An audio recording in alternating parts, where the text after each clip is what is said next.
Good morning, Tempo Freaks and Raptor Freaks. Lexi out here, and it's Thursday. The Tempo are playing the Minnesota Lynx once again this week at Scotiabank Arena. And well, there's a tough ticket to get. I'm not gonna lie. I don't know how close they are to sold out, but we were looking into going tonight and it wasn't easy. I don't think we could find any tickets. It's kind of crazy because, on the sly, there's 6 home games for the Tempo left this season. 2 of them are in Vancouver, 2 of them are at Scotiabank Arena, and 2 of them are at Coca-Cola Coliseum. And the ones at Scotiabank Arena are coming up next tonight, and then Caitlin Clark in Indiana on the other end of a West Coast road trip. And then, we have the Vancouver games in the middle there.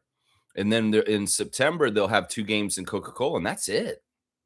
People's chances to see the Tempo this season, the first season, the inaugural season, dun, dun, dun, dun, dun, dun, dun, dun, dun, dun.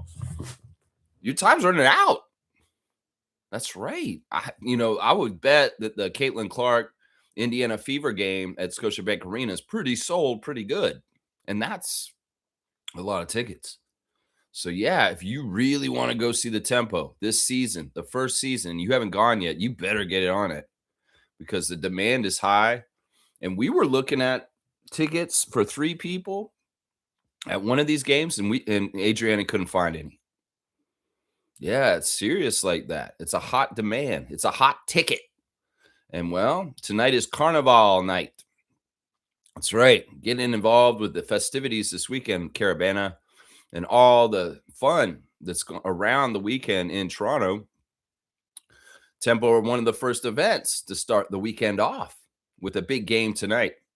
The Minnesota Lynx are familiar with the Scotiabank Arena because they played there 3 years ago before we had a team against the Chicago Sky and beat them.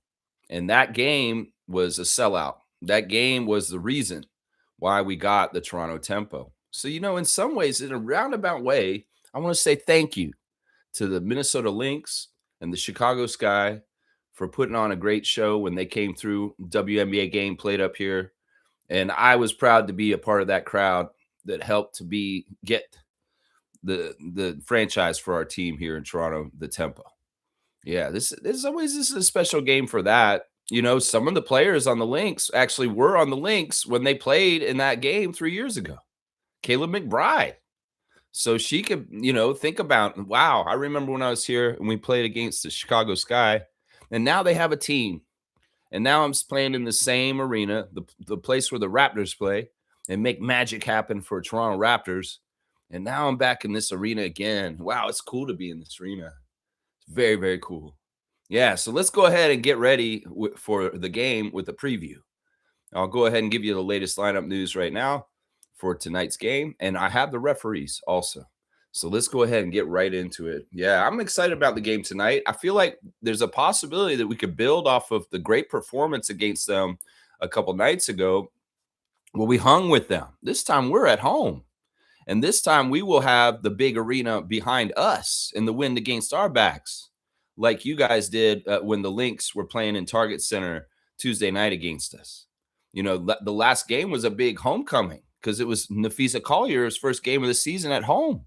So the fans were very animated and excited and energized to welcome Fee back for the season. That's pretty cool. All right, let's go ahead and look at it. Brittany Sykes is out. That's right. Brittany is out. There has been a report that came out yesterday that said that she will return this season. She will be back this year.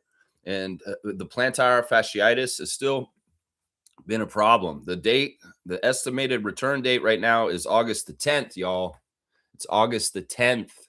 So we got another 12 days before it looks like Brittany is the soonest to be back on the court. So yeah, there's still a lot of time there. We're going to be going on a West Coast road trip, and it looks like the possibility of Brittany coming back will happen whilst they're away. Possibly. Let's see what they're saying about Isabel Harrison this morning. Well, Izzy's questionable officially for today's game due to a left knee soreness.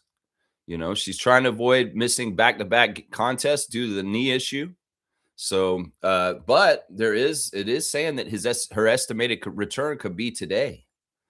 Isabel Harrison's estimated return, July the 30th, 2026. That's today. So maybe she's back tonight. We get some reinforcements with Izzy coming back to play for our team. That's right. Let's go. You go, Queen. Let's get this. Come on. You got this, Isabel. Get back out there. We need you. You might have been the difference in the game the other night. Niara Sabali is on the injury list still, guys. Yes, she is. It says that she's questionable for today's game due to ribs. That's right, ribs. That baby back.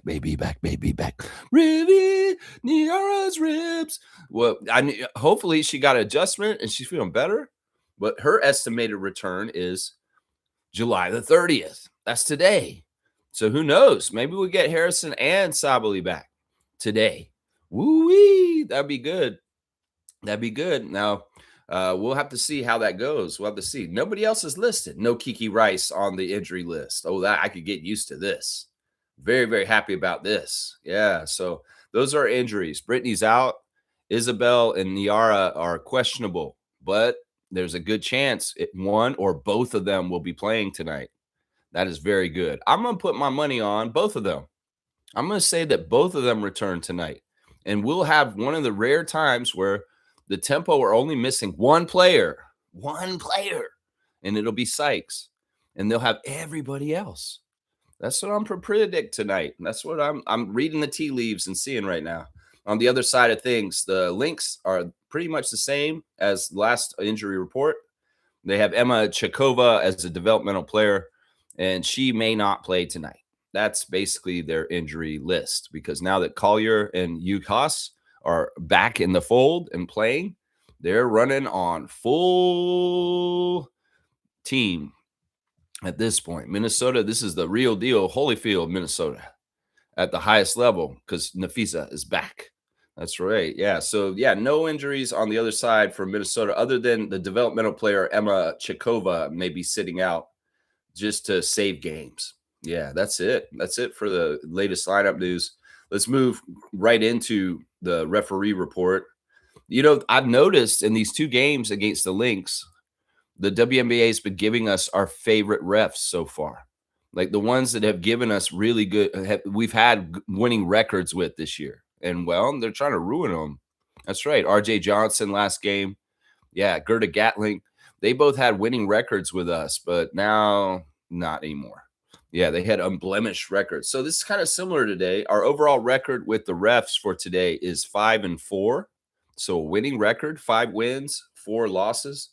Our crew chief for tonight at Scotiabank is Madge Forsberg, number 34, and we are undefeated with Madge. She's only refereed us once. We're 1-0. So 1-0 with the crew chief tonight, Madge.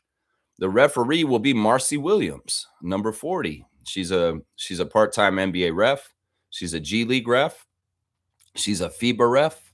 She's a WNBA ref. Yeah, Marcy Williams, number 40. She's been pretty kind to us so far this year also.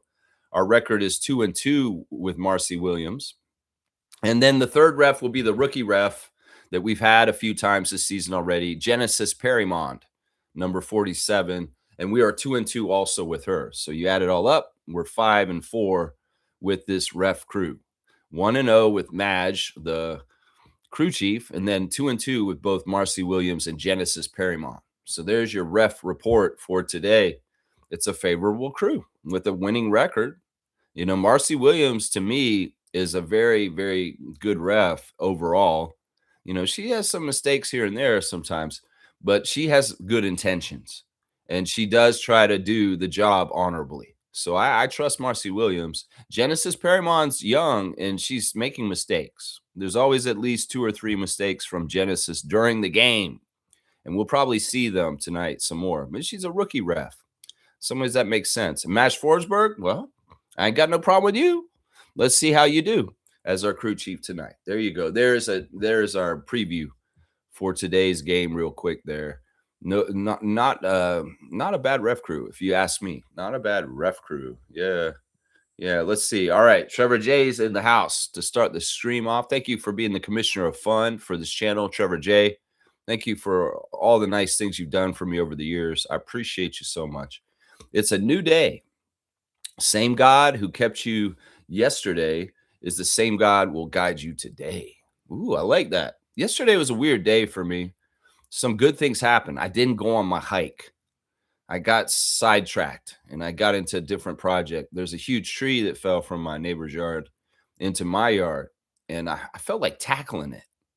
I went out there and I started cutting branches, big, huge maple branches off this maple limb that fell off a maple tree. And I started taking it apart. And then, the neighbor got freaked out. She went and got the other neighbor, and he got a chainsaw. And then he helped me finish it up. It's a very nice, good Samaritan thing by all in this situation. And I appreciate Martin from down the street for coming up with the chainsaw and helping me chop up this huge, it was like a whole tree limb from a maple tree that was in my yard. So yeah, it got sidetracked. I appreciate that. In some ways, God was working through things to have this happen for me, because I was like, I'm going to get this huge limb out of here. I don't really have all the tools and equipment myself to do this, and it's dangerous. It's a very heavy limb that's up high and it's going to come down. I got to watch out. Well, God sent me a friend to help me out, and it was very nice to meet Martin and I appreciate him helping me out yesterday. So yeah, there you go. Blessings to Jones family, all the Raptor Freak families. Who knows? You got to be open to good energy, and good energy can come and help you. Good energy can come and help you. It's nice. Yeah. Yeah. Trevor J saying, happy game day. Let's win this one tonight. I'm looking at the calendar. This is the last game of the month for the Tempo, and this month has sucked. 1-7. Ah, ugh, for the whole month. And we'll probably finish 1-8 unless the Tempo can give a show to the fans at Scotiabank Arena tonight and make it happen. They can build from some of the things they did on Tuesday for sure, and maybe cut down on some of the other things that didn't go so well, like the turnovers, the missed layups, and some of the free throw missing. Well, we'll have to see tonight, Trevor. In some ways, I'm more of a believer today than I was on Tuesday, partly because Target Center versus Scotiabank Arena, but also because they did show me something on Tuesday, that they are a tough team and they are going to try and compete with the very best. So I love that. I love that so much. So yeah, we'll have to see tonight. Maybe we can get this one. This will be the last time we play the Lynx this season, and they've already won the series 2-0 so far. But you know what? Can we have some pride, Marina Mabry and Julie Alamont, and say, no, they're not sweeping us. This is Kyle Lowry thinking. Marina Mabry, Isabel Harrison. Is that you got to think, I don't care how good they are. We're not letting them sweep us this season. Some teams are going to sweep us in our inaugural year. I know it's already started. It's already been happening. But can we be badasses? Can we be Damon Stoudemire and Alvin Robertson, Doug Christie against the championship Bulls in the Skydome and beat this team in our inaugural season, the best team in the league? That's what I want to see.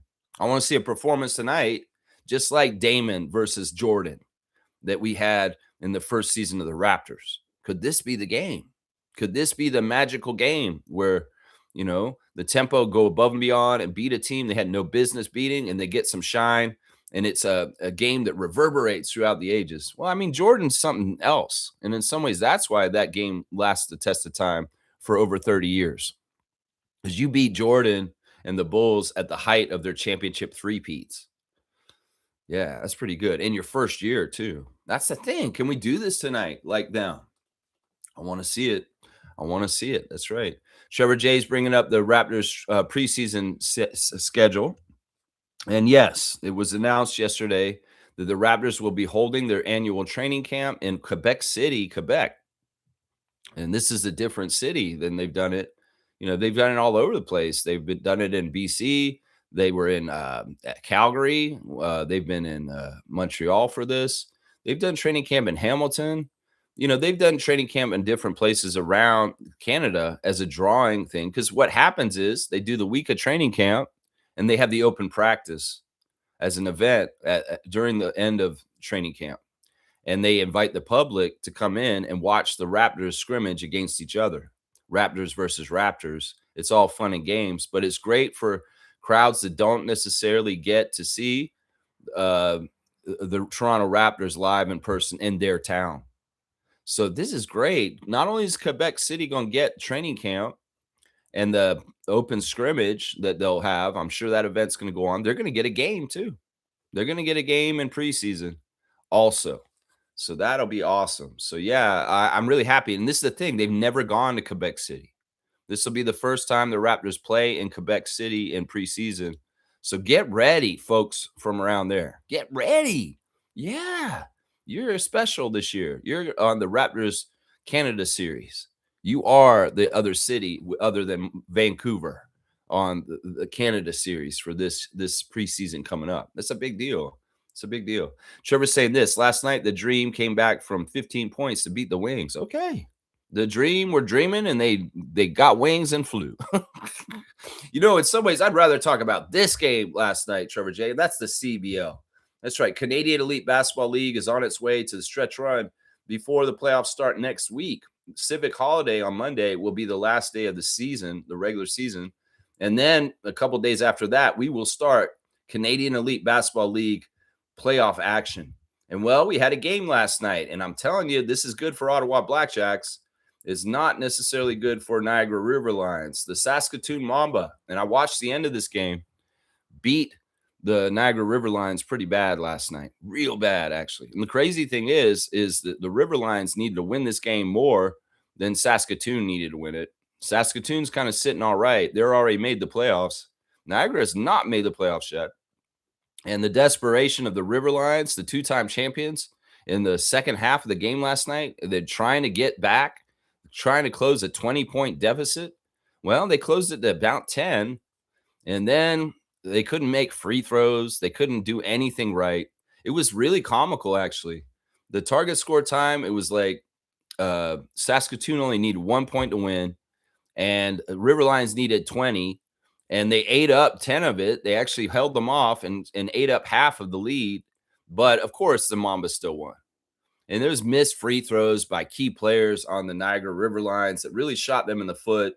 And, foul trouble was an issue in this game, too. People were having to leave. There's only 5 fouls in the CBL. So some people were fouling out left and right at the end of this game. Big win for Saskatoon. I want to say this right now. The people out in Saskatchewan have not been happy with their CBL franchise this whole season. They used to be called the Saskatchewan Rattlers, and they had a green snake. And there was a big controversy this whole season around this franchise about the rebrand to the Saskatoon Mamba from the Saskatchewan Rattlers. And some of these fans were really diehard and pissed off. And some of them even wanted to boycott the team because they switched their colors from green to purple. And a lot of people that go to these games out west for Saskatoon wear the old jersey and stuff because they don't want to buy the new one yet. In some ways, they're defiant. So you see all the green jerseys in the crowd, but the team on the court wears purple. It's crazy. Now, this is the beauty of sports. It doesn't matter if you're disgruntled all season and you're pissed because your team changed from green to purple, and you changed your team name from Rattlers to Mamba in honor of Kobe Bryant. It's not, you can get all mad about that, but you know what? The allure of watching basketball, watching teams compete, watching your team win, that's attractive, and that gets people back. And I would say this to Rattlers / Mamba Nation of the CBL. Y'all have had your best year ever in purple. Seriously. I mean, I know you've had some good years in the past, way back, Saskatoon Rattlers or Saskatchewan Rattlers, but you had a really good year this year, and you're in the playoffs. And honestly, I want to give a lot of credit to Saskatoon Mamba, Jaden Bediako and them, because honestly, I thought they were going to be the worst team in this league this year, but they have gone above and beyond. And now they're sitting at 500 at 11-11 right now with 2 more games to go. And I'm kind of proud of them. I'm proud of them. And I would tell Saskatchewan basketball fans, get over the problem with the rebrand because your team looks better in purple, obviously, because they're winning. Maybe not in the Paw Patrol jersey from earlier this season, but your team looks better in purple, and they are winning more in purple. So get over yourselves and just get with the times. Things change. And for whatever reason, they want to change it to Mamba and purple. Y'all should embrace this. Y'all won. The crowd was going crazy, even though they longed for their green rattler snake. And well, you guys winning is infectious. You're gonna be feeling good if you win, right? So that's what happened. So Saskatoon Mamba ended their home games for the year with a big W over Niagara River Lions, the two-time champions. It was very, very awesome. Leading scorer for them was Tavion Dunn Martin with 28 points. Yeah, he's an electric point guard. He does a lot for them. He is their best player.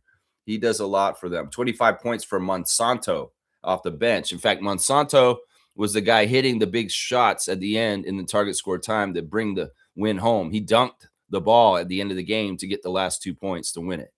Yeah, on the other side of things, in the losing effort, Khalil Ahmad had a bad game. He was trying real hard, 4 for 13 from the field with only 16.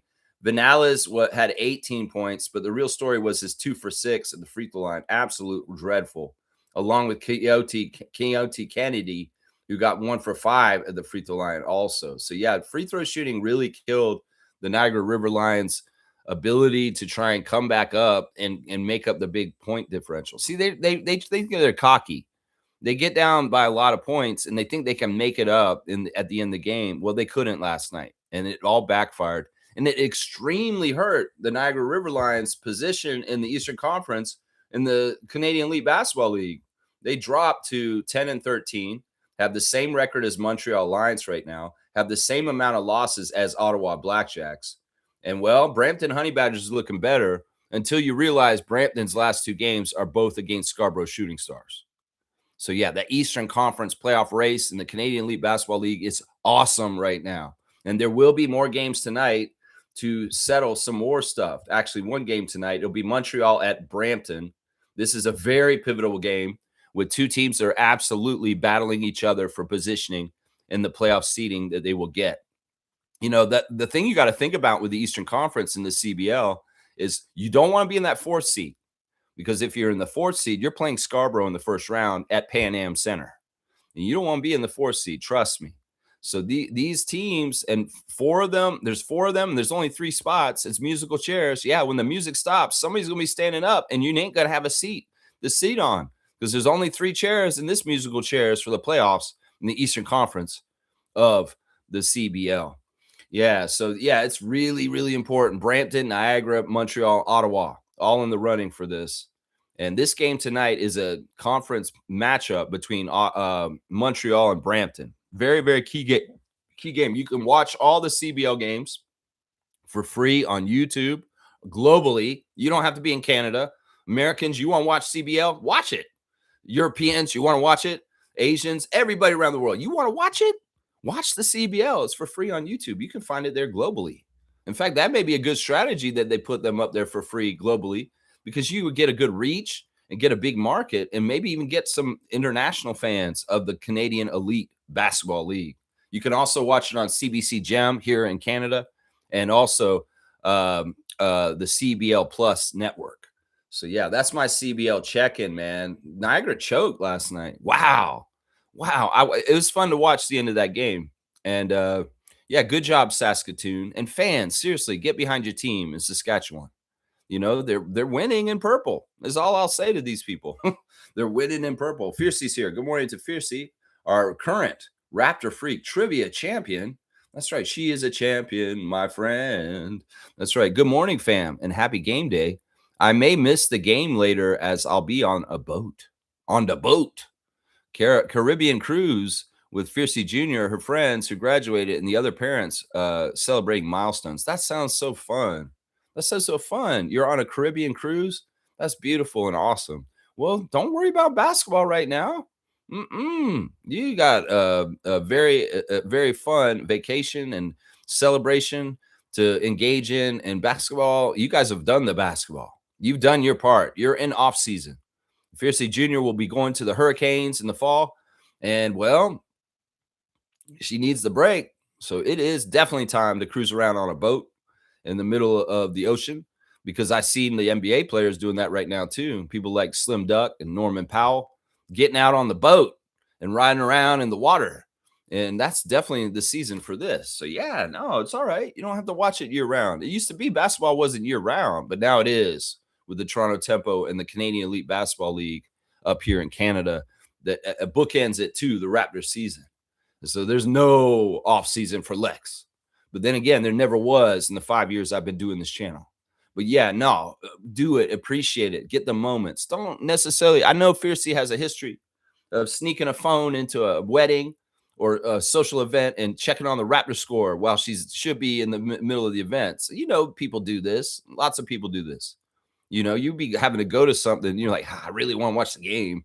You got your phone down there on silent and you're sitting in the pews watching somebody get married. And you're like, oh, I'm looking at the Raptors game. Yeah, Fiercey, don't do that. Enjoy these moments with Fiercey Jr. and this cruise and the teammates and everybody else. Yeah, that's so celebratory. I love that you're on this trip and you're on the ship. That's right. I love this. She's on a boat. Fiercey's on a boat. It's best for Brittany to heal correctly and come back stronger. I really liked Kiki's game a few days ago. She's so tough on offense. Yeah, Kiki Rice is a tenacious player, very tough player. That's why, in some ways, I don't think she's. Listen, people may label her as injury this year because of the long time out from the injury this year. I don't think she's going to be an injury-prone player. I'm going to knock on wood just in case. Because the thing about Kiki is she's very tenacious. She's very tough. She's got a strong body. And she's smart. She works out right, and she's going to have weight training and proper nutrition and all the other things that can help keep her as healthy as possible. I think this is an aberration. I think this was an aberration, and that she's going to be I'm going to predict this right now. She's going to be a very steady presence because she's always available for the most part. I don't think this is normal for her to be out like this. And this was very weird to her too, I think, being out in the middle of her rookie season. So yeah, I believe this. I believe this. And I agree. Brittany needs to get fully healthy and not rush things. We can see the evidence of that in Quickly this year. Quickly has the same injury that Brittany has this year. And in some ways, we rushed Quick back and it made it even worse. And that's why he missed the playoffs. So that's definitely a lesson from Emmanuel Quickly for Brittany Sykes on this plantar fasciitis. Because the thing is, they took Quickly back early, and what happened was he wasn't fully healed from the plantar fasciitis. He was favoring a certain way, and he went and twisted his ankle and made it even worse. So that's the story with Quickly. So yeah, I agree with both points. I like it. Trevor's saying, I just ordered my Mabry All-Star jersey yesterday for my wife. She's a fan. There you go. There you go. I like that. I like that. You know, they just announced that you can buy the All-Star jersey up here in Canada. So Canadian fans, get on whatever websites you can order stuff from the WNBA through, or maybe we go to Real Sports. I mean, Sports Check or something like that. I don't know, one of these sporting goods stores. But yeah, those Marina All-Star jerseys are fire. They're a great way to commemorate the inaugural season and the first ever All-Star in Toronto Tempo history. What a lucky wife. Happy wife, happy life, Trevor. Yeah, get her that Marina All-Star jersey. Yeah, get it. Get it. That's right. All right, Stargate is here this morning. Good morning to Stargate. I'm here to hear Lex explain the Discord chat last night. All right, we've had a lot of drama in the last 24 hours since I met with you all yesterday on this channel in the morning on a live stream. There's more to the Kawhi Leonard aspiration. Information coming out. There's an article that came out on ESPN last night that is a little bit perturbing in some ways, but I want to look at this with critical thinking with you guys this morning. This is going to be exercise on critical thinking because the media, in some ways, they still have to present facts for the most part, but they can present facts in weird fear-mongering ways that don't totally tell the whole story. But if you use critical thinking, you can look through it and actually see what it's saying and understand. Now, there's an article out, and it's got Raptors fans all crazy because this is the headline. Sources: NBA inquiry into Clippers and Kawhi Leonard could go into 2027. Ooh, very scary, Count Floyd. Yeah, they're trying to scare us. Like, oh my gosh, what is this shit? This shit is totally gaslighting the Raptors fans. This is totally gaslighting us. And in some ways, we don't need to take the bait. I'm going to say this right now. This is stupid. You know what this next part should be? Sources, NBA inquiry into Clippers and Kawhi Leonard could go into 2027, but it doesn't mean Kawhi is going to be sitting out, because they don't tell you the full story. They just give you that headline, and then you're thinking, oh, fuck, he's going to be held up into 2027. He won't be able to play. Well, it may be true that he gets suspended and he can't play until 2027, but that's not likely. And I'll tell you why, because it's further in the article. You know, that's the thing. They need to tell you the whole story. They're going to leave you just with that and say the inquiry into the Clippers and Kawhi could go into 2027. Everybody flips out. They just automatically assume. You fill in the blanks. That's why brains do. They're like, oh, I'm going to fill in the blanks. That means Kawhi's not going to play for us till 2027. What the fuck? No, that's not what this means. And it's misleading on purpose, because they want you to be afraid and scared of, oh no, this is all getting screwed up. Why can't they have LeBron and they can have Giannis, but we can't have Kawhi? Oh my gosh, and all this stuff. Now, first of all, I'll say this. Kawhi was under investigation all last year also. Did he not have to play, or did he sit out and not play? Yeah, exactly. So if things are fair in this world, if we're really critically thinking about this, even if Kawhi is under investigation still, does that mean he has to sit out? No, because last year is evidence of this. So there's your first point of critical thinking right there, Raptors fans. Think about that.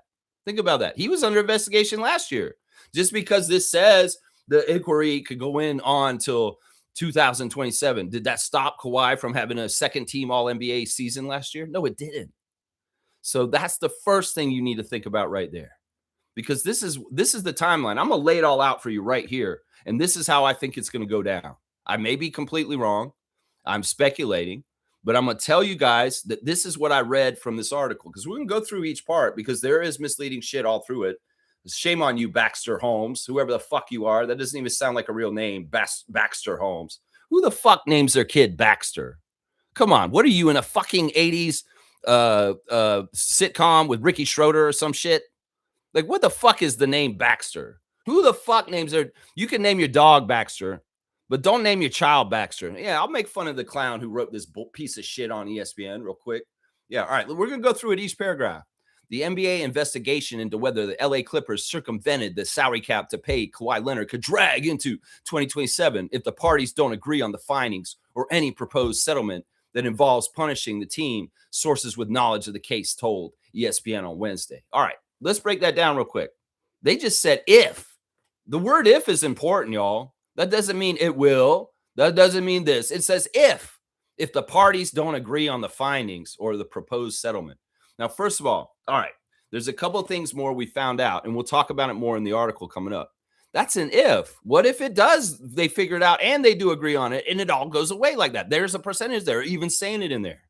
But they're fear-mongering the worst possible outcome, where maybe Steve Ballmer and the Clippers get all butthurt and they hold things up because they're like, this isn't right. We're mad and all this stuff. Well, let me explain how this timeline would go. All right, the investigation is over. Adam Silver. Oh, that's a big fuck up. I'm sorry. There's a very big difference here. Adam Silver has already said the investigation's over. They've concluded the investigation through Wachtell. So the investigation is not really going on right now. What they're doing right now is they're sorting through an arbitration and figuring out what the punishment should be. What they're going to do is the parties that are looking at it all are going to come up with the ideas. Now, this is the thing that they're saying in this art, and I'll read it in the next part. But anyway, they're going to sort through it, and they're going to come up with a punishment. And then that's when they have to agree on it, whether they agree on it or not. Now, I'm going to say, as soon as they come out with a punishment, that's when the trade will go through. I'm going to say it right now, because the only thing stopping Bobby from unpausing the trade is knowing the outcome of the punishment and what the worst of it could be. Now, what could happen is they come out with the punishment. Then Bobby says, okay, we'll go through with the trade. And then Kawhi can report and he can do everything. Everything that happens after the punishment comes out can happen with Kawhi playing. You guys got to understand that. So the only thing that's really holding us up right now is Adam Silver coming out with what he says he's going to do to Kawhi and Steve Ballmer and the Clippers. As soon as they say this is the punishment, Bobby will look at what they say, and he'll analyze whether this deal is still happening, which is likely it will. And he'll say, all right, we're going to do the deal now. The deal is unpaused. It doesn't have to wait for appeals. It doesn't have to wait for Steve Ballmer to hold all this shit up with fighting it because he's a criminal, but he's gonna hide it up because he's a billionaire criminal, just like the child rapist in the White House. We don't have to wait for all that. The wording in the article make you think that we have to wait till every single part of the process is over. That's not right. That's not true. Because if you think about it, like I said just 5 minutes ago, Kawhi Leonard played the whole entire season last year while he was under investigation. So if they're piddling over the punishment and they're fighting over the punishment, we can be in business with Kawhi in our lineup while that is happening. That's what I want to tell you guys right now. This is the shit they're not writing in here. You read between the lines, you can see this. All right, this next part is very important. So listen to this. Sources close to the National Basketball Players Association with knowledge of the investigation said the union wouldn't hesitate to take the matter to arbitration if the NBA sought penalties without sufficient evidence proving the claim that the Clippers have denied since the league's inquiry began nearly 10 months ago. So this is really good for the Raptors right here. This is really good. And this is our guy, Fred. All right. This is the president of the Players Association, Fred VanVleet, a great Raptor of all time. This is basically telling us the Players Association is publicly saying, don't fuck with Kawhi. You fuck with Kawhi, we're coming at you. So this is a deterrent for Adam Silver. Adam Silver don't want this to be drawn out. Adam Silver don't want this drama dragging on and on and on. He doesn't want to piss off the Players Association. So he's got to be very careful here. In some ways, Adam Silver is walking a tightrope right now between all kinds of different things. We're going to explain that more a little bit. But the fact that it's publicly known that the Players Association is jumping to defend Kawhi no matter what is really boding well that he's not going to get suspended, y'all. Because I'll tell you right now, if Adam Silver suspends Kawhi Leonard in punishment for this, they are going to fucking nail him for that. And they're going to say, you can't do this. Labor rights, labor rules, labor union. So that's good, y'all. I'm telling you right now, that's good. That means I wasn't sure how they were going to try and help Kawhi, whether they would. Maybe they'd be like, you fucked up. You're fucking up our league with your crazy secret money for trees and shit. They may have just left him cold and say, fuck you, Kawhi. You're fucking around with everybody in the collective bargaining agreement. No, they're ready to defend him as a union, like unions should. And that's a big, huge deterrent for Adam Silver to punish Kawhi with suspending him games or voiding his contract. I'm going to tell you that right now. Seriously. All right, let's go to the next paragraph. On July the 9th, the NBA Players Association Executive Director David Kelly told reporters in Las Vegas that he didn't believe that there was a there there. Look at this convoluted ass writing, Baxter. You fucking silver spoons piece of shit. Why don't you just ride around the train with Ricky Schroeder's dad a little bit for a while with your jackass writing? Who writes a there there? There wasn't a there there. You know what that means? A there there? That means that the evidence isn't there. That's what this is saying right here. Regarding whether the Clippers, there isn't a there, regarding whether the Clippers compensated Leonard through a $28 million endorsement deal that he signed in 2022 with the now bankrupt green banking company Aspiration, which also had a 23-year, $300 million endorsement deal with the Clippers. So basically, we've got an executive from the Players Association saying that he doesn't see that there's actually evidence there to incriminate Kawhi Leonard, is what this is saying. That maybe not even an evidence that a smoking gun that will incriminate the Clippers and Steve Ballmer. That's the thing right here. So there isn't a there. So this is more likely that people are going to get away with stuff. Rich people are going to get away with stuff is what it's sounding like, right? All right, next paragraphs. Asked if he believed there was anything that the New York law firm Wachtell Lipton, which is directing the NBA investigation, had uncovered that was worthy of punishment, Kelly replied, not from anything I've seen. So officially, the Players Association is saying that we don't see any wrongdoing in this case. So once again, this is stacking up to they're going to protect Kawhi. Because in some ways, look, they come at Kawhi just willy-nilly on a witch hunt. They're going to say, we want the receipts. And maybe Pablo Torre has some trumped up crazy-ass receipts on his show that he keeps showing and talking about. In fact, he made a desperation emergency podcast yesterday, which is bringing up other shit with some Rhode Island football team or some shit like that. He's grasping at straws at this point. In some ways, we've got to just say it at this point that Pablo Torre is an idiot at this point. because in some ways he got a little bit of fame from breaking it and getting a Pulitzer, and maybe all that stuff was right, but now he's just trying to go and find shit out of thin air, because this shit he was proposing on his podcast last night is the most convoluted stretch that I've ever fucking heard in my life about Kawhi being wrong or doing something wrong with this team in Rhode Island or some bullshit. So in some ways, we need to start thinking that Pablo Torre, as much as he was great at breaking the story and being kind of a renegade journalist in the beginning, in some ways he's becoming a tired old number one hit on the radio that you've heard at least fucking 5 times in the last day or so, because that radio station's playing in rotation heavy. We got to understand this at some point. Some of the shit that Pablo's saying is bullshit. Okay. There may have been real meat and some of the stuff he was saying earlier on his stuff with his breakout in his podcast and stuff like that. But at this point, most Raptors fans can go and see, and people around the NBA, that he's just fucking grasping at straws and talking out of his ass at this point. Seriously.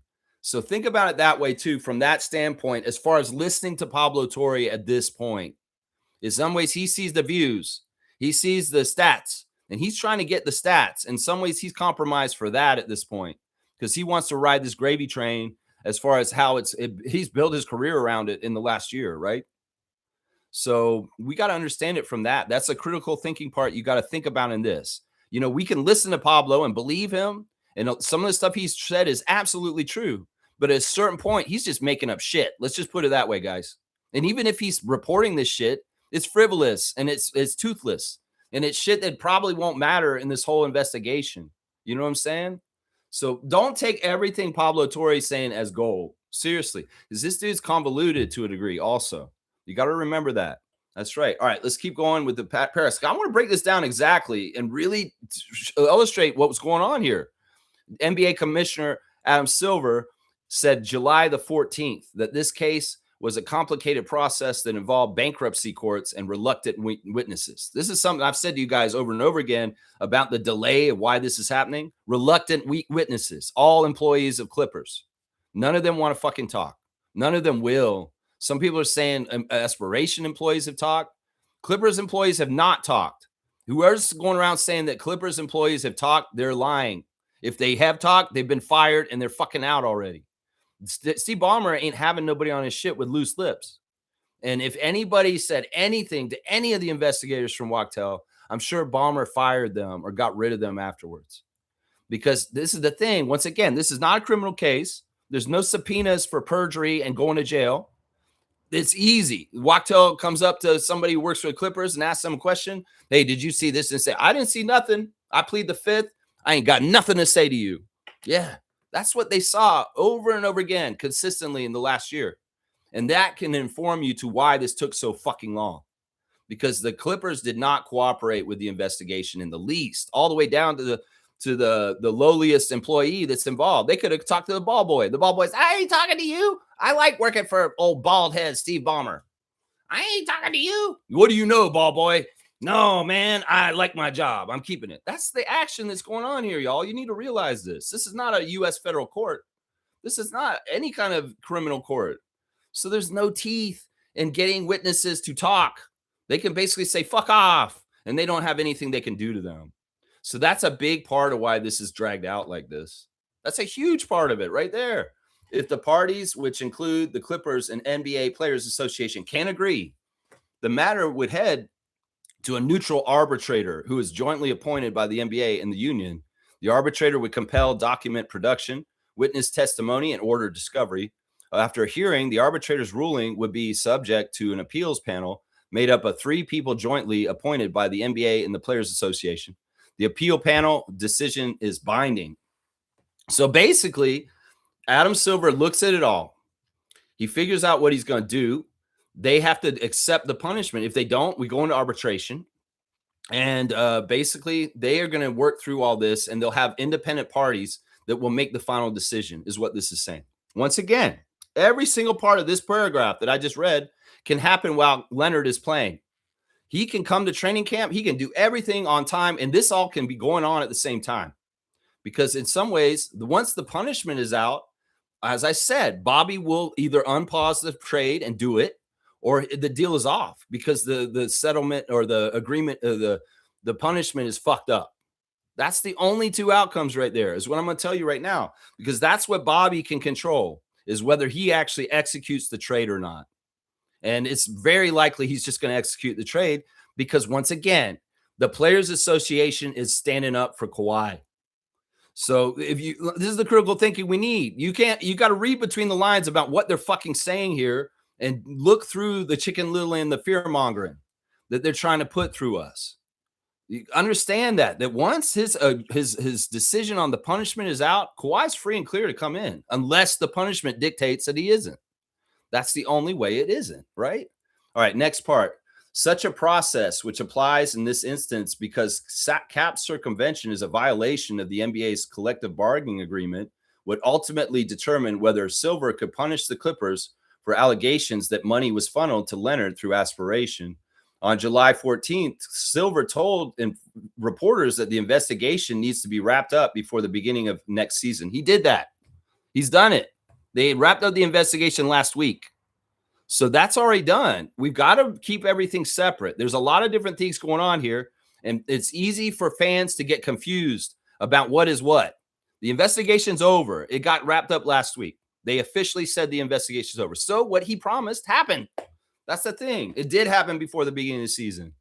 It has to be wrapped up before the beginning of the season, and that it had gone on longer than I would have hoped. There's no question about that.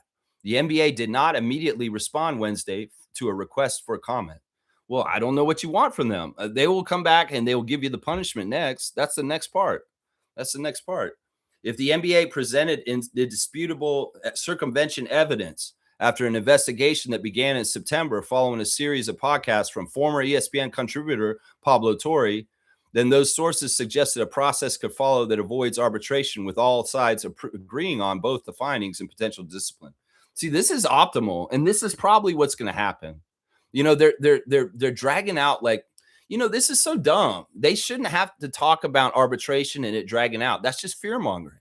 It's very likely that all parties will agree to this and want to shut this down so it's not publicly in everybody's eye for 6 months. You think Steve Ballmer wants 6 months during this season coming up of people talking about this arbitration and going back and forth in the news? No. In some ways, if they get the right punishment right and they tie it up in a little bow, they will finish it. And the arbitration stuff is moot. The appeals process is mute because it's not happening. And see, in some ways, they're presenting worst case scenarios to Raptors fans, and they're gaslighting you. Because honestly, it's in everybody's best interest. It's in the best interest of Steve Ballmer, Adam Silver, and the Raptors, Kawhi Leonard, Brandon Ingram, Grady Dick. It's in the best interest of everybody to just get this done clean and don't fucking fight it after it's done. But here's the kicker, and this is the part we need to talk about that's very interesting about this whole thing coming up in here. I mean, I'm going to keep going with this article because this really is a very meaty article by Baxter, but it's also kind of misleading. But there's a lot of good information in here if you really read between the lines, seriously.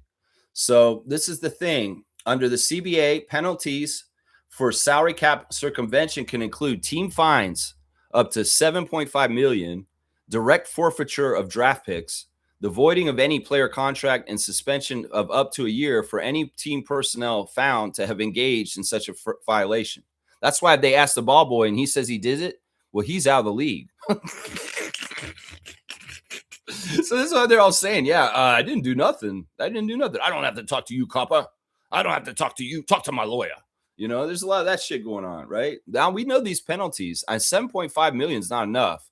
That's a drop in the bucket for Steve Ballmer. They might need to up that in this special case. Seriously, the forfeiture of draft picks might hurt the team and Steve Ballmer worse than the money. Let's just put it that way. The Clippers remain adamant that they did not funnel any money towards Leonard through aspiration. And one source close to the team with knowledge of the investigation said it would fight that to the end, including through arbitration. So this, in some ways, doesn't sound good because it does sound like the Clippers are very much wanting to stay innocent and not have any mud slinged on them for doing wrong, and that they will fight it with all their legal powers and money and resources if there is some sort of punishment for them. So this is very key. This is important. All along, Steve Ballmer said, we have not done anything wrong. Pablo Torre is full of shit. And, y'all find it and prove it, then okay. No, you can't because there's nothing there, is what Steve Ballmer said. That's his case the whole entire time. So this puts a lot of onus on Adam Silver. That's the thing. Now, this is basically a dog baring its teeth. Like, you coming in my yard, I'll get you with these sharp teeth. That's what Steve Ballmer's saying right here.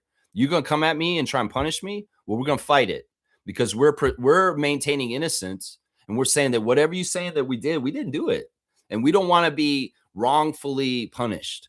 Is basically what he's saying here, and they'll fight it to the end. That sounds so dramatic. And in some ways, that part makes you think, oh, this is going to drag on forever. This is going to drag on forever. Bullshit. Bullshit. Once again, as much as he doesn't want to look innocent, he doesn't want to look guilty. He doesn't want to be in the public eye getting dragged through the mud in articles and headlines for like another year as well. Also, in fact, there's a lot of speculation right now that Adam Silver and the NBA held off on all this shit partly because the Clippers were hosting All-Star Weekend this past year, and they didn't want to tarnish anything. You notice how hush-hush they were about the aspiration scandal during the season because Ballmer was hosting the All-Star Weekend with his new Intuit Dome, and that they didn't want to ruin all that or taint all that. So they really put that on the back burner and did not want to talk about it. And that's another reason why this shit got dragged out long, is because of the optics with the Clippers hosting All-Star this year. There's a little bit of that that's involved in this too, if you think about it. Let's see. One factor that has added a heightened sense of urgency is the proposed trade between the Clippers and the Raptors that would send Leonard to his former team in exchange for Brandon Ingram and Grady Dick. Yeah, I mean, yeah, that's just, yeah, water's wet. Yep, we understand this. The Clippers and the Raptors agreed to the trade on June the 30th. 9 days later, the team separately announced that the trade was on hold. That's weird. Why do you have to say separately? No, you know what? Fuck y'all. You don't want to word this right. Bobby Webster pops the trades, motherfuckers. You don't want to give power to Bobby Webster, the GM and head of basketball operations at Toronto Raptors? Motherfuckers, Bobby Webster paused this trade. Adam Silver said the NBA did not stop the trade. Steve Ballmer was trying to offload Kawhi as quick as possible. You think Kawhi Leonard, you think that Steve Ballmer paused this trade? No, Bobby Webster was the man in power in this shit. And ESPN won't put that out there. No, they'll say, they'll word it this way. Separately, bullshit. There's one person that paused this trade, and that's Bobby Webster, the head of basketball operations for the Toronto Raptors. So say it right, you motherfuckers, because that's exactly the truth right there. That's exactly the truth. Let's see. In separate statements, the team said they learned from the league office that the Raptors would be taking the risk. This is bullshit too, for any penalties that Leonard might face. We've gone over this already since the beginning of that first line. The Steve Ballmer very pointedly put out a lot of media information saying the Raptors will take our punishment if we get in trouble. And absolutely, that's deflecting and trying to not look bad and trying to slough some of his controversies onto our franchise instead. So don't believe this bullshit. Once again, this is word soup. This doesn't mean jack shit. Yes, if there's punishments to Kawhi and he plays on our team and he's suspended, yes, that's the only thing it means. It doesn't mean we're getting any other punishments or any kind of way.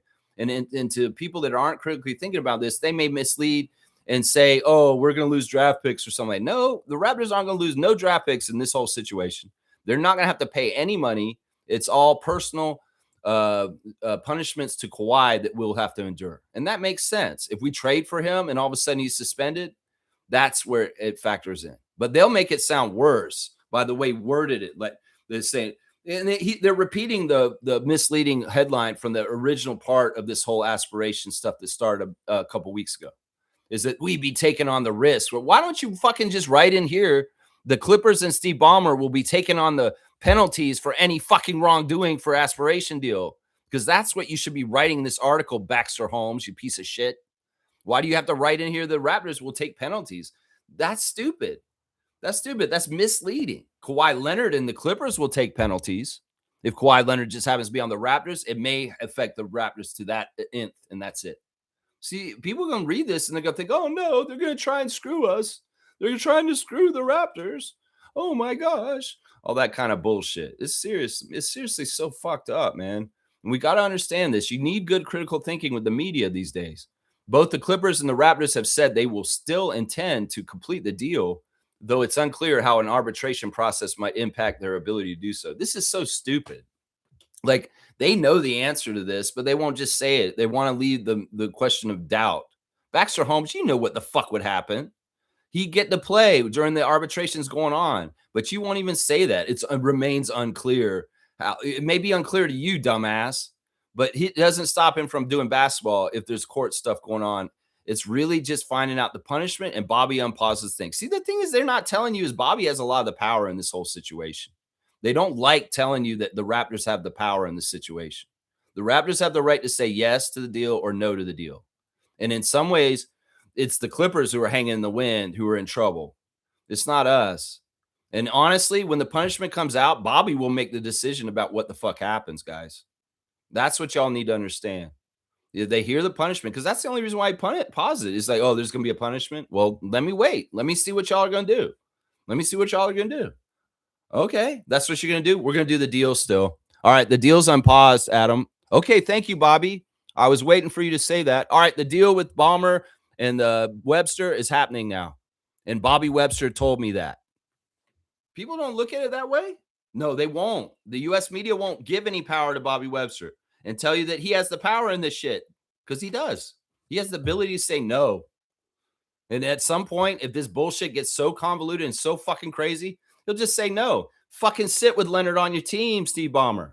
We don't give a shit. Brady, Grady, and Brandon, come on back. You guys are going to come and play for us again. And we'll be fine with that. Seriously, they may be a little awkward and weird, and maybe we'll have to flip them again at some point in the season. But if that's what fucking gets the point, I would say that. Fuck you guys. We're killing the whole thing. Bobby has all the power, and people don't understand that right now. They don't want to put that in the article. You know, they could write it plain as day and say Bobby Webster says no to the trade afterwards, and it's done. It's dead. In some ways, they're not telling you that full part right there. That's the crazy thing. You know, they'll write little holes and loosely around everything and not fill in the whole picture. You know, they leave the mystery part, picture pages, you motherfuckers. That's right. That's right. All right, let's see. More of this. I want to go through the whole thing, because there's another part to it that's very important in this that we need to talk about. Outside of punishment for salary cap and circumvention, it's unclear what penalties, if any, the Clippers or Leonard could face. The Athletic recently reported that Wachtell Lipton had expanded the scope of his investigation, was looking into a previously unreported endorsement deal for Leonard had with another company, as well as expenses that the Clippers provided for Leonard, but which the team was not reimbursed. So right now, this whole thing is getting messy and just stupid. So other wolves are jumping on the carcass and trying to rip into it. We saw a bogus ass fucking clickbait, crazy ass thing about Kawhi's girlfriend come out yesterday. That's just absolutely just piling on. Kawhi's been with this woman since college, and they are happy. They have kids. If there is any kind of dubious kind of article, I've seen these kind of articles out before about celebrities in the past that just say, oh, there's a dark secret in their lives, but it doesn't tell you anything. It's clickbait. It doesn't tell you. The article said that Kawhi's girlfriend has been going through a lot of stuff behind the scenes. Is that inferring that Kawhi is abusive? Is that inferring that she's not being taken care of? It's inferring a lot of shit, but it's not telling you the truth or telling you exactly what's happening. It's just a loose end bullshit article headline without any meat to the story. You click on it, it's clickbait, and it's absolute garbage. Like, Kawhi has children with this woman. Kawhi had one of them children here with this woman. She was here in Toronto when he was on our team before. He's been with her since college. There's never been an issue with Kawhi and Alyssa their whole entire time that he's been in the league. We've never heard jack shit about this. But all of a sudden, the timing of this bullshit is coming out right now in the middle of the aspiration. Yeah, this is people smear campaigning Kawhi Leonard. This is people coming out with half-ass shit to try and make him look like an even worse person. You got to understand there's a lot of this shit going on right now. And some of this may be being perpetuated by other Eastern Conference franchises just to fucking make this shit all fucked up and wonky and tough for the Raptors. So realize that with that. That's right. Sources who have known and worked with Silver. That's why they're going looking at other things and scandals. That's why Pablo Torre's doing what the fuck he's doing with Rhode Island shit. It's all trying to pile on Kawhi right now.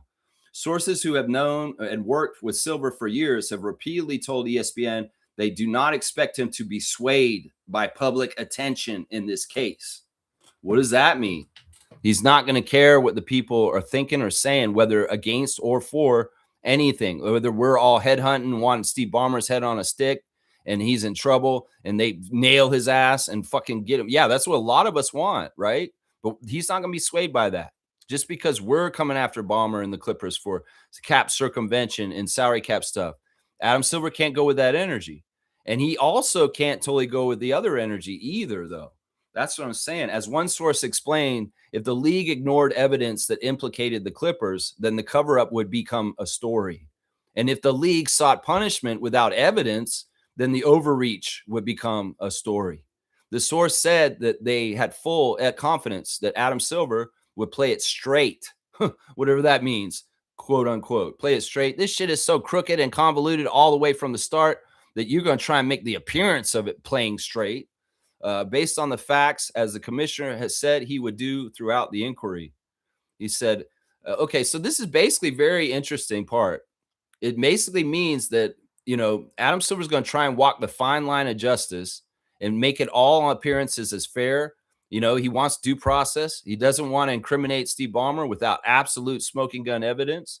And he doesn't want to disappoint the fans in thinking that, he just let him go and not get in trouble. He's in a very tough spot. In some ways, what he's going to do is he's going to rely, and possibly this could get to this point. I mean, I think there's two ways that this could happen. Either they come with the punishment and Steve Ballmer is like, that's fair. We'll do it and we'll hush and we'll just finish everything. Everything's wrapped up. And they won't even make a big deal about the settlement or anything. They'll just say something like, the Clippers have accepted the punishment. They're losing 2 draft picks and they're paying this amount of money, and the whole thing's over. That is one way this could happen. The other way that this, because they if they have them dead to rights and they have all the evidence, it's not on them to share it publicly with everybody. They could just say they were found of wrongdoing, and then they'll give the punishment and it'll go away. Now, if the Clippers are like, all right, no, we're not doing this, and they're going to fight it, well, they're going to get those arbitrators involved that I mentioned earlier, the neutral parties, and Adam Silver will put all the responsibility for the decision on them. He won't take responsibility himself for the outcome. He'll shift it to the arbitration group that will come up with the ideas of what should happen neutrally. And he'll say in a public interview, and I'll tell you, this will probably happen in the next year, possibly. I did not make the decision. The arbitration neutral group made the decision. I know some of you are unhappy with the decision. You thought that the Clippers had made some wrongdoing, but there was no clear evidence to find them guilty.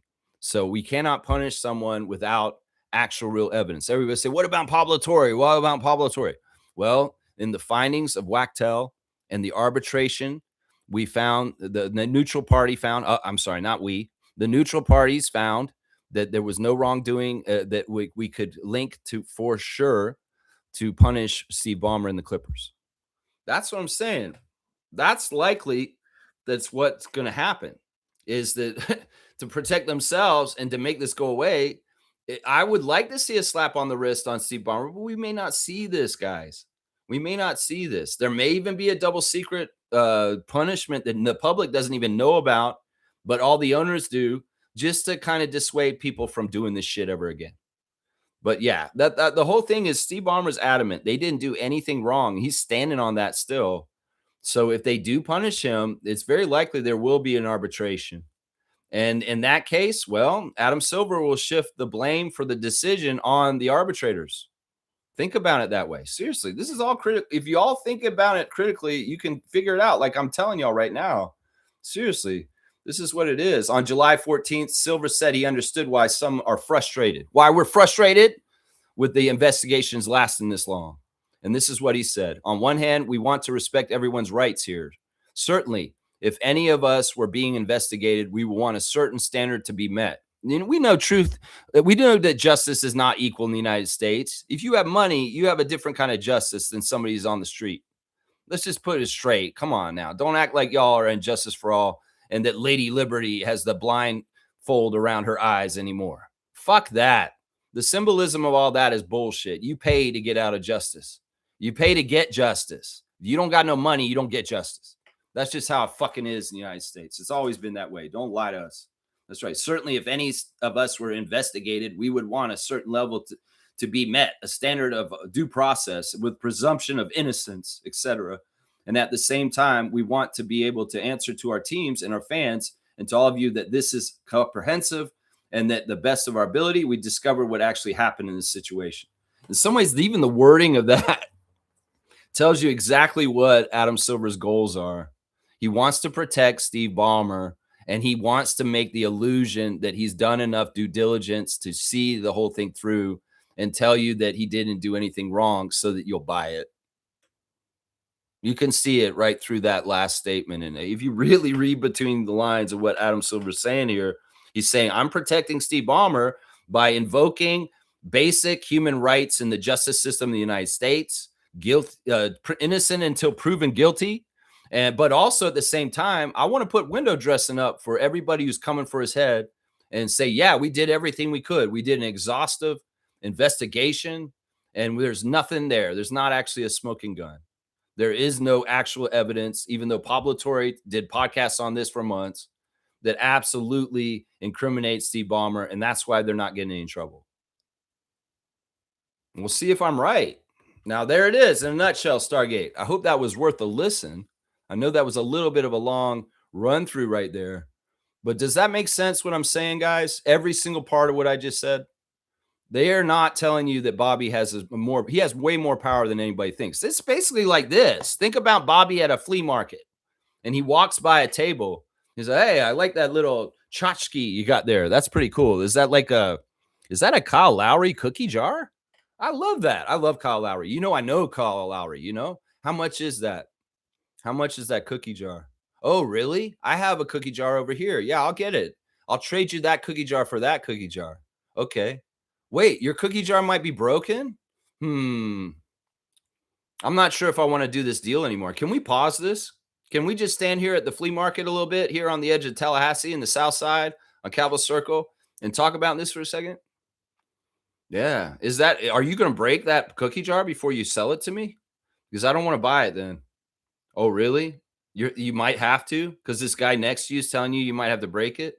Well, let's pause. Let's see what you guys do. Are you going to break it? Are you going to break it? The big guy. Yeah, you over there. Yeah, you going to break that cookie jar?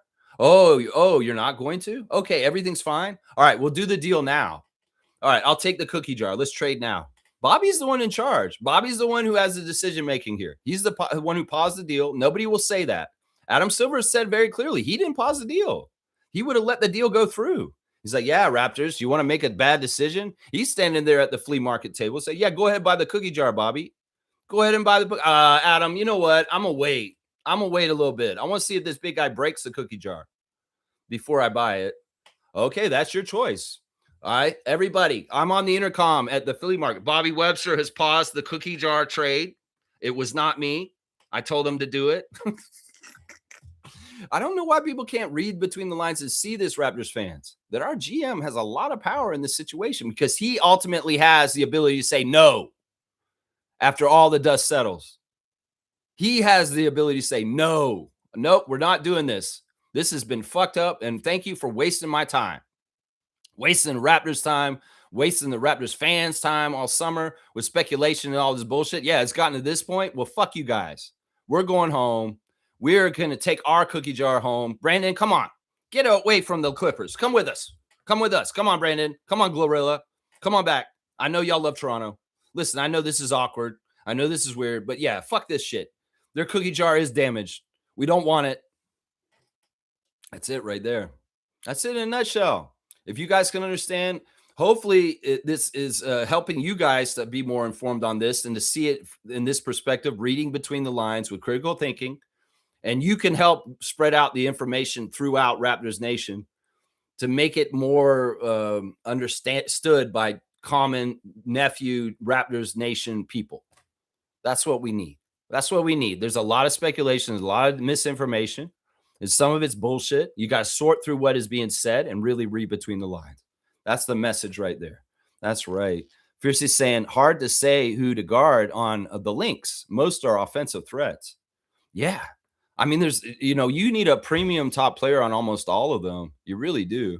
Let me do the Tempo Redditor of the day real quick, guys. I'm really happy with this interview. It was so much fun. This is the latest interview from Hoop. There it is with Lindsey Dunn. Yeah, Kerfuffles 80. You're once again the Tempo Redditor of the day for posting it in on Toronto Tempo Reddit. She did an interview with Yuskata, Laura Yuskata, and it was so fun. Laura's so real. She's just such a real, down to earth, humble person. In some ways, she's like not the normal WNBA star, and she's gonna become one. Seriously, she's gonna become a star. She's just gonna like fuck around and find out, and she's all of a sudden a WNBA star. Because look, as Lindsay said in the interview on Hoop, there it is yesterday. She's in the top 10 rookies of minutes played this year. She's been a very productive rookie. This is somebody who was not picked in the expansion draft, really. Came in as a camp invite, and she made the team over some people that were supposed to make the team over her. But because of her enthusiasm and her utility as an all-around player, she got her spot and she stuck on. But man, Yuskata is so down to earth. She's such a real person. Lindsey Dunn showed her a picture of her accepting an award in Lithuania from a guy who got down on one knee. And Laura's like, this is embarrassing. Like, what is that? What was that? Why was he doing that? It's not a marriage proposal. No, I don't know why he did that.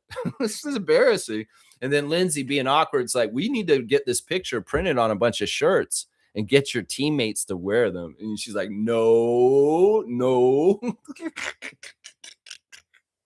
They asked Brittany in the middle of the interview, what is Laura and the rookies' rookie duties this year? And Yuskata's not having to do any. But that makes sense. She's not really a rookie. Come on now. She's been playing professionally in basketball for like 12 years now. And it's just that she's in a rookie year in the WNBA. So it's a little weird to haze or rookie duty a 28-year-old. And that's why Sykes was like, yeah, we didn't really do anything like that. Like when I was young and I came in, we used to haze people, like really haze people. But no, it's not cool to do anymore. We did make her sing karaoke at a private party at Kia Nurse's house, but that's about it. They do a couple of the Raptor things, and she even brought up, we could get her the Dora Explorer Hello Kitty backpack, and immediately Yuskata's face lit up, and she's like, "Oh, I like that. That's cute." See, it's not a punishment for them. It's not a punishment to give them a child's backpack, like a Hello Kitty backpack, because they love it. They think it's cute, and they'll carry it with pride. So what are the rookie duties for a rookie that's from Lithuania that's 28 and would love the Dora the Explorer backpack? Well, just to sing karaoke sometime. They don't have to even go for playing cards or Uno cards or get somebody orange juice and a paper in the morning like Magic used to do for Kareem Abdul-Jabbar.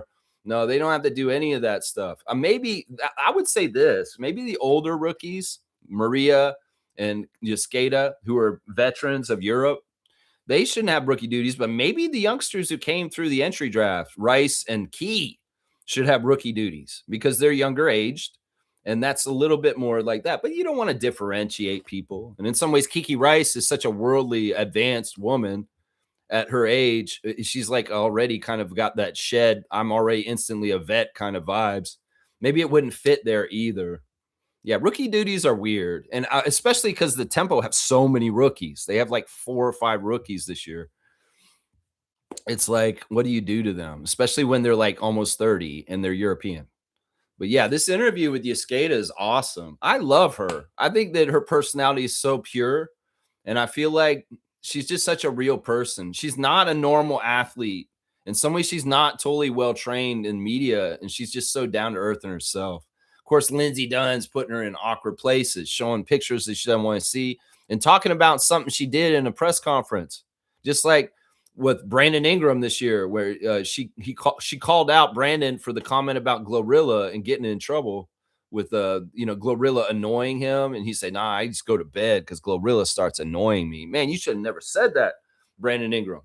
And Lindsey Dunn, she made it worse by bringing it up and throwing it in your face. Well, She did one of those kind of things to Yascada yesterday too, because there was an interview where after one of the games where Yascada, Sandy, and Marina were up on the podium, and she said that Marina told me she would hit me if I don't take my threes. It made Marina sound like an abusive, crazy teammate. And Marina's face right after she said that, you're going to make me sound crazy. So ever since then, Yascada has had to put in extra work saying, Marina's such a lovely, nice person. She's not mean. She never hits me. Blink if you're hurt. No, it's probably true. I mean, I get it. Some of the Euros are shy about taking more. But I think this is the disconnect, because this is what Yascada said. In Europe, we don't play as many games. There's so much more practice and then less games. A lot of practice, less games. Here, it's less practice and more games. And she's not totally used to that. And I think that you see this run through in common with Maria, Laura, Julie, and Tema, that all of them are unselfish players first. That in some ways, the style of play in Europe is very team-oriented. But this team, as an expansion team, and the Tempo needs firepower, and they're playing so often that maybe they think that they don't have to be engaged or active or helping with the scoring, but they need to, because they're our team and we need everybody to score. The Lynx, all their players can score, like Fiercey's saying. So the Europeans have had to learn to be a little bit more aggressive and looking for their shot. And I think that's what stems from the Marina Mabry comment that I will hit you if you don't take the three. Because they've had to implore Julia Lamond to shoot more this season. Tema Pouillet is acting like a little mouse out there, timid to take her shots. And Maria Conde is coming around now. But there was a period of time where Maria was not trying to take all these shots in offense. We need y'all to take shots. Kiki and Brittany have been out, and somebody has to fill that void. Excellent interview by Lindsay Dunn, flying solo without Amy Audibert on this episode. Fantastic. It's a must watch for Tempo fans and basketball fans in Canada. Get to know Laura Yascada through Hoop. There it is. It's a fantastic new podcast that they've been making this year so far. And I've been enjoying it immensely. Lindsay Dunn, top-notch work. Top-notch work. Thank you, Kerfuffles80, for the Redditor of the day. The Reddit of the day. That's right. That's right. Let's see. Oh, we're going to get a call. Let's see. We're going to get our call here. Perfect timing. You got me right on this transition. This is perfect timing, Infamous. Calling me right on the transition. That's awesome. Right on the transition. How are you doing this morning, Lexi Flexi? Flexi. Listen, this is the thing. You want to hear a funny story? We'll start a real funny story real quick, since we like to start with some wrestling trivia, usually. I met Lex Luger once. I did. I met Lex Luger in 1998 or 99. And he was it was after a Thunder show in Tallahassee at the Donald L. Tucker Center. And I was at the Ramada Inn in the north side of town. Now, how I got the Ramada Inn and knew that the wrestlers were there, that's a whole other story I don't want to tell. But I met Lex. He came in through the side door of the bar with Kurt Hennig, his real name, by the way. And, well, they came through the side door, and I was like, holy crap, Mr. Perfect, Lex Luger, this is awesome. Mr. Perfect played his character, and he brushed me off. He's like, pfft, and walked straight past me and went straight. I love Mr. Perfect. He did his character exactly with me. And I was like, holy shit, he's such an asshole. And like, he just walked past me, and I stopped Lex, and Lex talking to me. I said, hey, Lex, my name is Lex too. And he looked at me, he stared at me. Well, my name is Larry. And he walked right past me like Kurt Hennig and like went and got a beer too. Because his real name is, well, I would give that away. Do you know his last name? No, I don't. What is his last name? Larry Foffel. Oh. It's like PFOHL, Foffel. Wow. Can you tell the audience what Shawn Michaels' last name is? I think it's one of the worst names. His real name is Michael Hickenbottom. His real name. I know. Hickenbottom, yeah. Hickenbottom. I know. I heard that. I couldn't believe it. I was like, Hickenbottom? Yeah. Really? Yeah. We met his wife once. I went to a Nitro. See, I used to go to a lot of wrestling matches. I went to a lot of WCW when it was still in business. I went to WCW Nitro in Jacksonville, Florida once. And Whisper was in the crowd, like doing Nitro Girl stuff. And she took a picture with my friend Dave, and we got to meet her. And this is way before she married Shawn Michaels, because Shawn Michaels married a Nitro Girl. And she ended up getting punched out by Chris Jericho on live WWE television later on. Yeah, Whisper. Whisper. All right. Do you have a trivia for me? Okay, I have a quick trivia for you. This one is not as lengthy as the one yesterday. Okay. But there's this group called Van Halen. Yeah. I know you're pretty familiar with Van Halen. Yeah. Okay. So here's the trivia question. Can you name in order the top selling singles by the group Van Halen? Oh, wow. And just as a bonus, I want you to sing the number one. Just a verse of the number one. So all right. Well, I'll just, name the top instead of naming them, I'll just go right into singing them. How about that? Okay, go ahead. All right. Sure. Dun, dun, dun, dun, dun, dun, dun, dun, dun, dun, dun.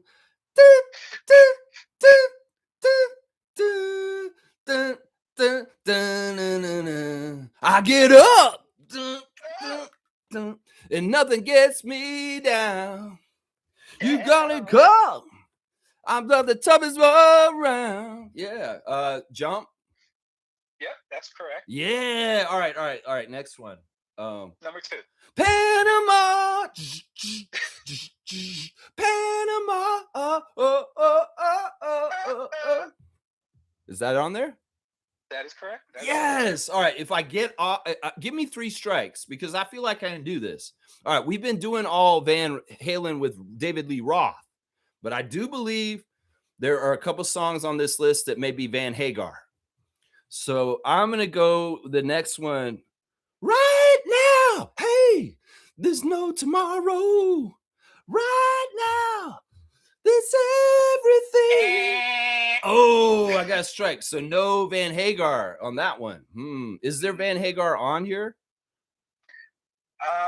Don't think this is a Van Hagar one. Okay, well, that's easier. All right, we'll go to the next one. Running with the devil. Ding, ding, ding, ding. Yeah. All right. How many more are there? I feel like I've got 3 now. That's it. Those are the top 3?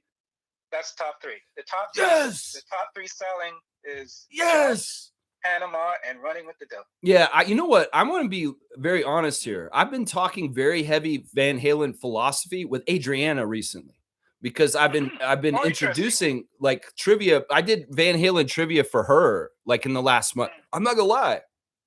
We were riding around in my truck and I was listening to Van Halen and I was doing I like to do trivia with her off my head. So I was doing all kinds of like Van Halen trivia for her. So this is a learned subject for me.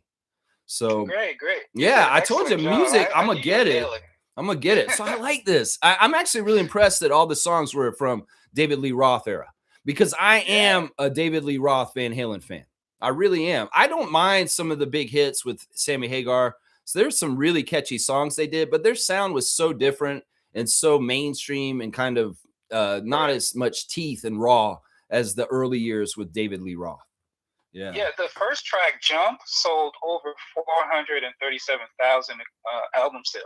Yeah. And I mean, I'll bet you even like today they measure them by streams, right?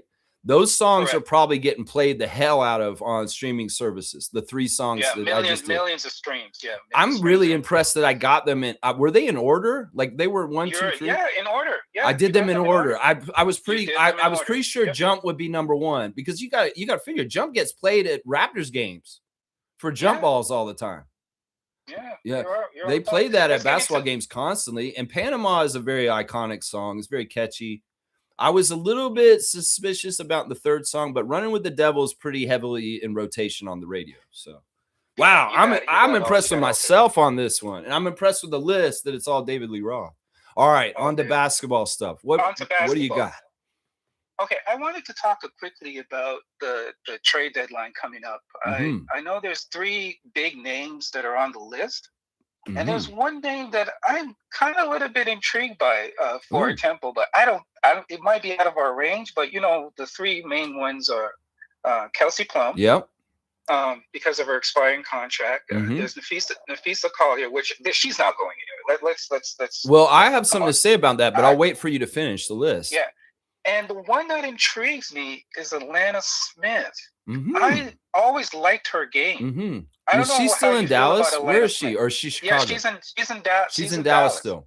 Yeah, all right. She's a hybrid. she's a stretch four. Yeah. She could play a little bit of center. So let me hear your. I'd love to hear your. Yeah. Okay. I didn't know the full list. I did know about Plum and Collier, but I didn't know about Smith. This is new to me. Mm-hmm. So I'll start from the start. Kelsey Plum is unhappy in Sparks already. She's been hurt most of the season. There's a top 3 teams that they're interested in her, and I think it's the Mystics, the Fire, and I don't know the Valkyries, the Mystics. Oh, the Valkyries. I think that, all right, I looked at the cap sheet for all the WNBA teams, and the thing is that of all the teams, the team that has the most money right now that can spend is the Portland Fire. The Portland Fire has $2 million in their salary cap right now. So I'm thinking that Plum is going to end up on the Fire with Carlton. Interesting. That she's going to go there because they're the ones who can pay her the most, and they're actually a better team than the Sparks, right? Now, Collier, this is an interesting situation. I agree with you. I don't think Nafisa is going anywhere. She just returned from injury. What they want to do for the rest of the season is they want to check her fit with everybody on the team at this point. But I can tell something this week, and I could tell after the post-game interview with Collier and Miles, and also from the All-Star weekend, and also from underlying energy, that something's not right here. You think so? Yeah. And it's basically this. Think about this. Nafisa Collier is an MVP type level player. She's a top 5 player in this league. She's one of the best two-ways. She's a face of this league, right? Right. All of a sudden, this phenom has come in, and she's getting a huge amount of attention right now. Olivia Miles is like the flavor of the year. And in some ways, Nafisa did not go to All-Star Weekend last week, but Olivia did, and she was the shining star. Now, there's a little bit of tells between them physically. Like in the interview I watched from the game the other night against us after the game, and also on the court, I can tell that they don't totally trust each other. And there is a little bit of a very big power struggle on the down low with that team for Cheryl Reeve. And that there's going to have to be something sorted out. I think that in some ways, Collier is going to be on her way out because yeah, but it won't be in this season. It'll be in the off season. And it could very well be something amazing like her coming to Toronto. So what I'm going to say to this is I think Olivia Miles is coming in too fast, too quick to outshine Nafisa Collier. And in some ways, it's going to shove Collier off of the Lynx. Because I don't think that in some ways, as much as Olivia Miles is trying to respect and be in the chain of like leadership and the team and seniority, she can't, because she's just that special player, and she's going to rub people the wrong way on that team no matter what. And Collier is the main person she's rubbing the wrong way right now, because right now all the spotlight and the shine is on Olivia Miles. And in some ways, I can tell this is a rift that's opening up on this team right now. You know what? I respectfully, I disagree with that. I think what's happening right now is that she's just coming off an injury, right? Yeah. And I think what's happening is the chemistry hasn't built yet. They haven't built that chemistry on the court. And I think that's where you're seeing a little bit of disconnect. I've noticed something with Olivia Miles, because I watch a lot of Olivia Miles. I'm a fan of Olivia. And one thing I did notice with Olivia Miles is that she's pulled back from her charisma. She's trying to keep it down just to fit in with everybody there. Right. You may very well be right. And those intentions may very well be there. But I'm reading the tea leaves, and this is what I see, my guy. I'm telling you, Infamous. This is going to happen. Collier's not long for the Lynx at this point. There's even tells on the the Life in the W show that I watched the other day. That's part of the reason why I'm basing this on is because I got to know Collier's personality a little bit. She really wants to be the main focus and the number one person on her team. And Miles is a rival to that at this point. And in some ways, she even said in the show at one point, so far this in my career, I've played every season in the Lynx so far. She's got to get that chance. The problem is people look at her as a great player, but they're looking like, hey, you're a great player, but you still haven't won. You know, that's what I'm saying. And that's the thing. You know, like some of the fans, I've seen people on Reddit saying this shit, that this year for the Lynx is a group project and Olivia Miles is doing all the work. And then Nafisa's coming in and getting the grade with her at the end. and not doing any work. They're just trying to. But I know, and you got to take out your affinity. You got to take out your affinity for Olivia Miles. I think she's an amazing player. I think that she's very talented. Yeah. But what I am explaining right now, I can see plain as day right now. And this is the thing. Well, the first time I saw a sign of it, I was like, well, that could be just an aberration. But I've had impulses in the last week since All-Star Weekend, at least 4 or 5 times, that this is the problem that I'm describing right now. I can see this issue underlying through things. And you know how I am reading between things and critically thinking things. I can see this whole situation right now. And I think Lynx fans are sensitive to it right now too. Because they love Nafisa though. They're going to obviously, they obviously love all their players and they want to be the most talented team in the world. But this is not the way the real world works. There's egos. And there's going to be people that are kind of be like, you know what? You're coming up too quick. This is way too quick. You're taking the spotlight off me completely. And in some ways, it's like I could even tell, like in the game we had the other night, I read this at one point. The fans were going crazy for Collier coming back onto the court and having her first home game for the season. And I read something off Olivia where she was a little jealous and she wasn't totally cool with it. Oh, okay. I'm seeing little in their facial reactions. I'm talking about, like, even in the interview between Collier and Miles after the game, they were awkward and they weren't on the same page. And as Collier answered questions, whether Olivia could help it or not, she was making micro facial expressions that were not jiving with them being on the same page. And the other thing about it is, at one point, there was a question asked to them, and Olivia jumped in and stole the question from Nafisa. And it didn't look like Collier was that happy. And Miles even said, "Oh, I'm sorry, Nafisa, if I interrupted that question for you." I'm telling you, not everything is all good in this. And part of it is Miles could flourish without Collier being out there and establish her things. And now the fit coming in some ways, the egos are getting a little messed up. Time will tell. Time will tell. And we'll see if I'm right on this or not. I mean, I will say this right now. I still think they're the favorites. I still think that this could be the storyline, just to show I'm not a hater of the Lynx. If Lynx fans come in here and listen to me right now, I think y'all are going to win the championship this year with Nafisa on your team. She's not going to get traded at this trade deadline, but it may be the swan song, and that may be it. And she's gone after this season, but she wins this championship with Olivia Miles in her rookie year. That's my prediction for this whole thing right there. What do you think of Atlanta Smith? What do you think? Okay, yeah. Thank you for bringing up the third one. I think she's an amazing player too. I've had her on my fantasy team in the past. She's a forward center that's very valuable in some ways. In some ways, I think because Dallas got Shepherd, her role has been relegated and she's not as useful to the wings at this point. And this is why this is happening right now. This could be very much a realistic thing. The only problem is for the Tempo, with the contracts on Sykes, Mabry, and Fagbenle, we only have $500,000 to spend in our cap right now. So I don't know how much Atlanta Smith is, and I don't know how it all is finagled. In some ways, I'm still learning the cap systems of the WNBA. It's a little different than the NBA. She has a max contract, and the team that's targeting her right now is Phoenix.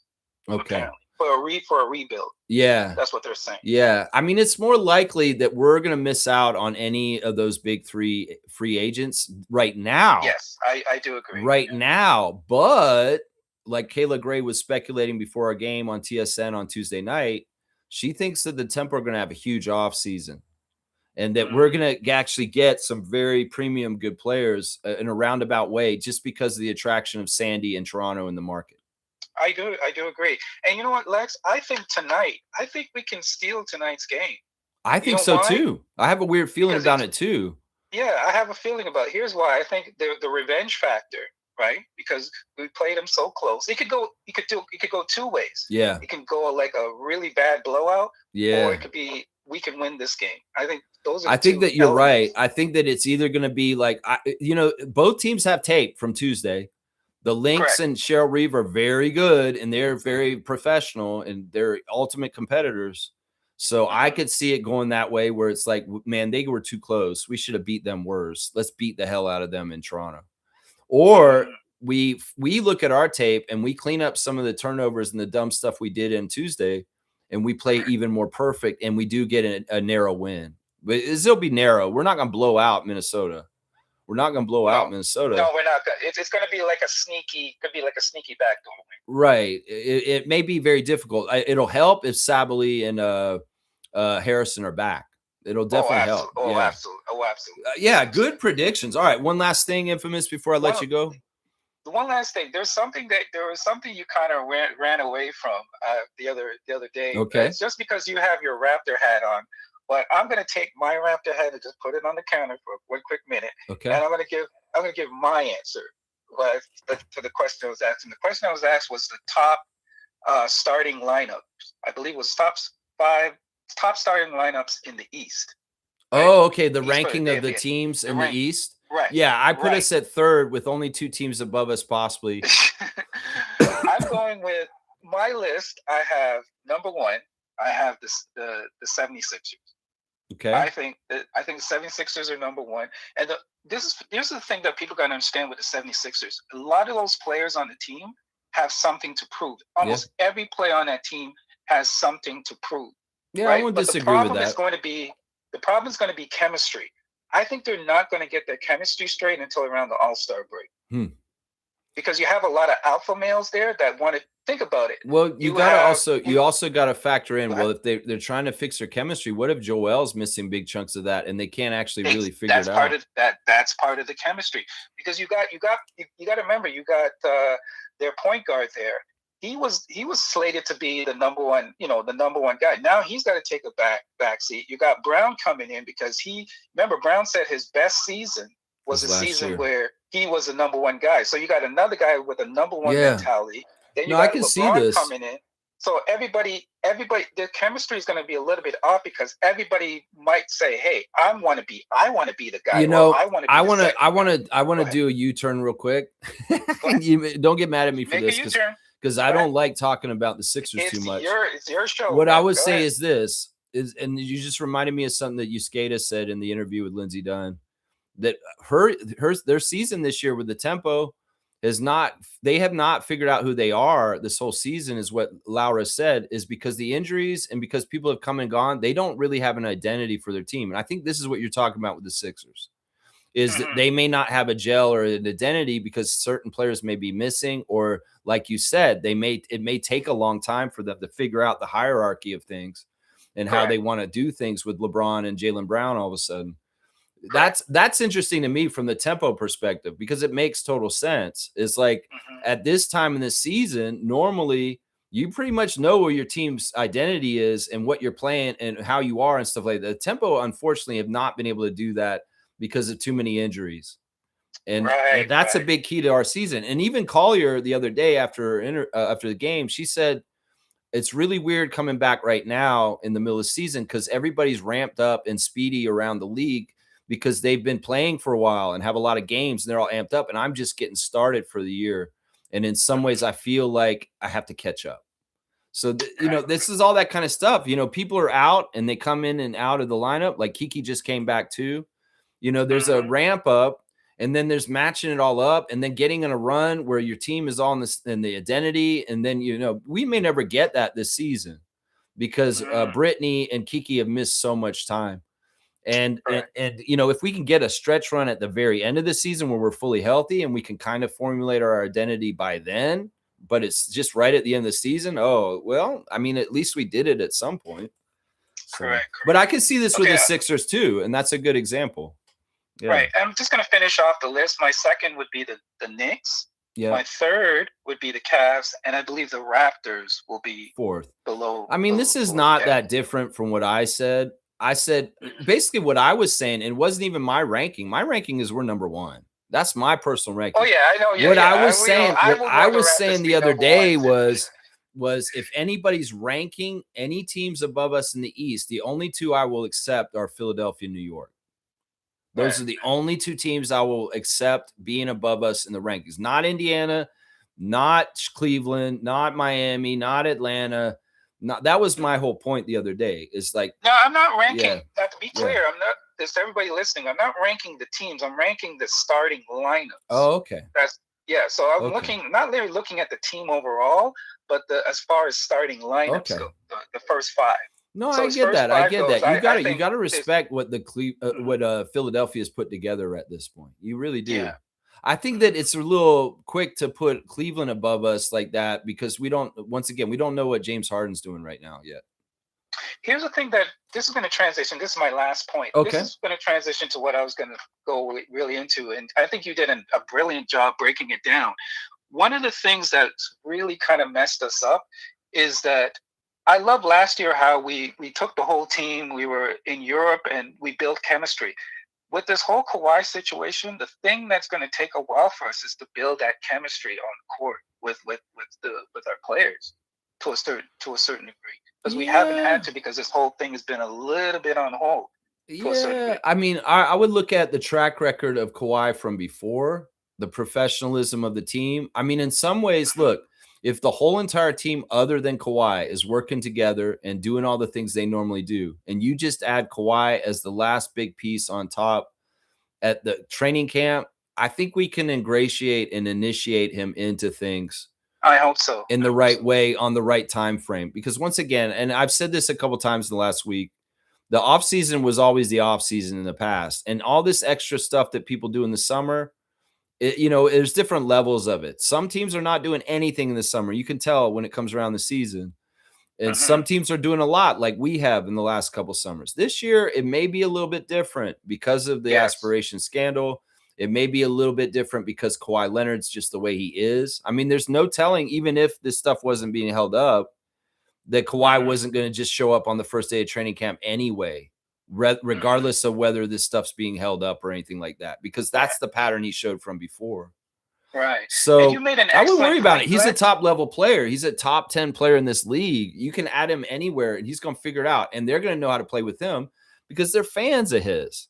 Like Jacoby and Scotty know Kawhi, and in some ways they're going to be able to play off of him because they've dreamed of it and they probably visualize it many times in their heads. Right. Yeah. You made a great point, Lex, and it needs to be emphasized. Adam Silver, right, does not want to punish Steve Ballmer. Yeah. He doesn't want to do it. And the only thing I think this whole thing has gone this far is because of the Pablo Torre thing.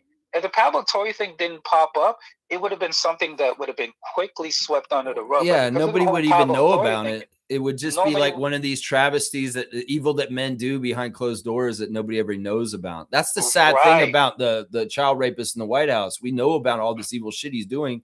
Who knows the even deeper, darker shit that's actually not been uncovered. And here's the thing. This Adam Silver has to do something, and he's in a very tricky situation because here's the thing. This could set a precedent. Yep. Let's not be naive. This has been done many times before. Like let's take off our tinfoil hats and our koofies here. Yeah. This is something that's not new to the league. There's allegations about Jalen Brunson right now. I was just about to go. I was just about to go there. Jalen Brunson. All these. The problem with this one is because of the way it was reported and the Pablo Torre thing and how it's blowing. So this could set a precedent where Adam Silver has to do something to set a precedent to also deter that this doesn't happen in the future. Well, what I would ask you then, to this extent, I would ask you then is he more mad at Steve Ballmer or is he more mad at Pablo Torre? And would he set the precedent against the owners or against investigative independent journalists who may cause trouble for him? Well, he can't do anything because the thing with journalism is if you push back at the journals, this is what they're going to get you. They're going to go at you even more. This is changing in the United States. Let's not be dumb. The media is not real media anymore. It's a state-controlled media. Correct. It's TMZ. I call it TMZ media. Well, it's not even TMZ. It's state-sponsored propaganda like North Korea and Russia is what's happening. Like you can go and see how they're covering Trump and different things right now. And the media is not doing it correctly anymore. It's not independent. Mass media is very much compromised. And that's the thing. A little investigative reporter like Pablo Torre, he could be squashed like a bug, right? Oh, yeah. And they may very well value squashing bugs than taking down titans. Correct. And that, and in some ways, that's the death of journalism. That's the death of freedom. That's the death of democracy. And that's the thing we're talking about here. The whistleblower journalists are in danger, or they're not going to be able to do their job correctly anymore. Then we're going into a very corrupt, dark time in the era of humanity coming up. Yeah. It's deeper than basketball. Honest. It's deeper than basketball, and it's deeper than Steve Ballmer and aspiration. If you really think about it. Let's be completely honest. The average Joe Blow fan doesn't really care about this. Like, you know what I mean? It depends. I think that learned fans that understand that this is cheating, and this could set up a wild west of all kinds of crazy ass cheating if this is not punished. A lot of people are very pissed, and they do want to see something. Yeah, but I'm saying, like, the average, they just want to see their player play. Like, you know how we're like that now. Like, you can even see it in Raptors Nation online now. A lot of people are turning on Pablo Torre and telling him to shut the fuck up. Right. Yeah. I mean, I get that. All right, Infamous. I appreciate the call today, man. I appreciate the trivia. I think you did a great job with your singing. Man, I love Van Halen, man. I'm definitely a David Lee Roth Van Halen fan. And I mean, I think am too. I'll tell you my favorite Van Halen song with David Lee Roth is this as a close for the song. And the cradle will rock. Yes, the cradle will rock. And I'll say, rock on. Yeah. And the cradle will rock. That's right. That's my favorite old Van Halen song right there. All right, man. Infamous. Let's go Tempo. That's right. Let's go Tempo. Let's get the win for Scotiabank tonight. All right, Infamous. All the best, my friend. All the best. Have a great day. Touch grass. Take care, man. All right, awesome. Touch grass. I definitely will. I got to do some stuff out in the yard today. I definitely will. Wow, that was a great call from Infamous there. Very good stuff there. Very, very good stuff. All right, let's keep plodding away through the chat and see what you guys are saying this morning. Fiercely saying, I missed the Discord conversation. Let me go look. Yeah, it's pretty heavy stuff. It's basically going over that Kawhi Leonard article that was on ESPN. And I spent a good time there. Yeah. Stargate saying this. I've seen Marcy Williams reffing in the NBA. Yeah. She's a part-time ref in the NBA. She did a couple games for us last year. And she just started last year. She's been a G League ref for a few years, but she got promoted and she's a part-time NBA ref right now. And she's a full-time WNBA ref. Yeah, she does. And she does FIBA games too. She's like, you can see her at FIBA too sometimes. Yeah, let's see. KT's here. Good morning to our dunk champion, Raptor Freak, Kareem Thomas. Let's see what Kareem's saying here this morning. I lost my place. That's why I'm doing a little song here. All right, here we go. Let's not be mistaken. What Kawhi did or is doing has been going on with these rich owners across the board, and that's just not basketball. This confusion is that Ballmer is involved in the commish. What? I don't even totally understand this. And the commish is to pussy to lay down the hammer to pussy. Okay, there needs to be another O.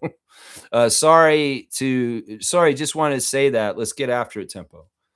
It's not that he's a pussy or a wimp about this. It's that he has to walk that line I just described earlier, where he has to appease the masses with the pitchforks and torches for the Clippers.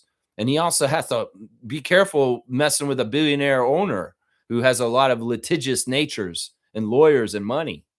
So it's a really fine line. Like I said, I predict him to pass the buck to the neutral parties to make the decisions. And he can say, it's out of my hands. I let the arbitration group do the decision. That's what I think he's going to do right there. Fierce is saying this. Hopefully there will be training camp in Ottawa in the upcoming years. I mean, Quebec City's not that far, right? Isn't it not just across the border? Or is that wrong? I'm wrong. I always get the geography wrong. Yeah. I mean, I think they've done it in Ottawa in the past, but it was a long time ago. We're talking about maybe preseason training camp, like maybe in 2000s or something. I'm sure they've been in Ottawa for training camp at some point, but it may have been a long time ago, like maybe 15 years ago or so. I'm pretty sure. Yeah, KT saying, what's the Tempo's nickname? Are we the Temps or the Tay-Tays? Some people are trying to call us the Tantrums. Like the Tempo fans are called Tantrums. Tempo Tantrums. I mean, it's kind of catchy, but in some ways it's like, it's also a play off of Marina's Crash Outs. The Tempo Tantrums.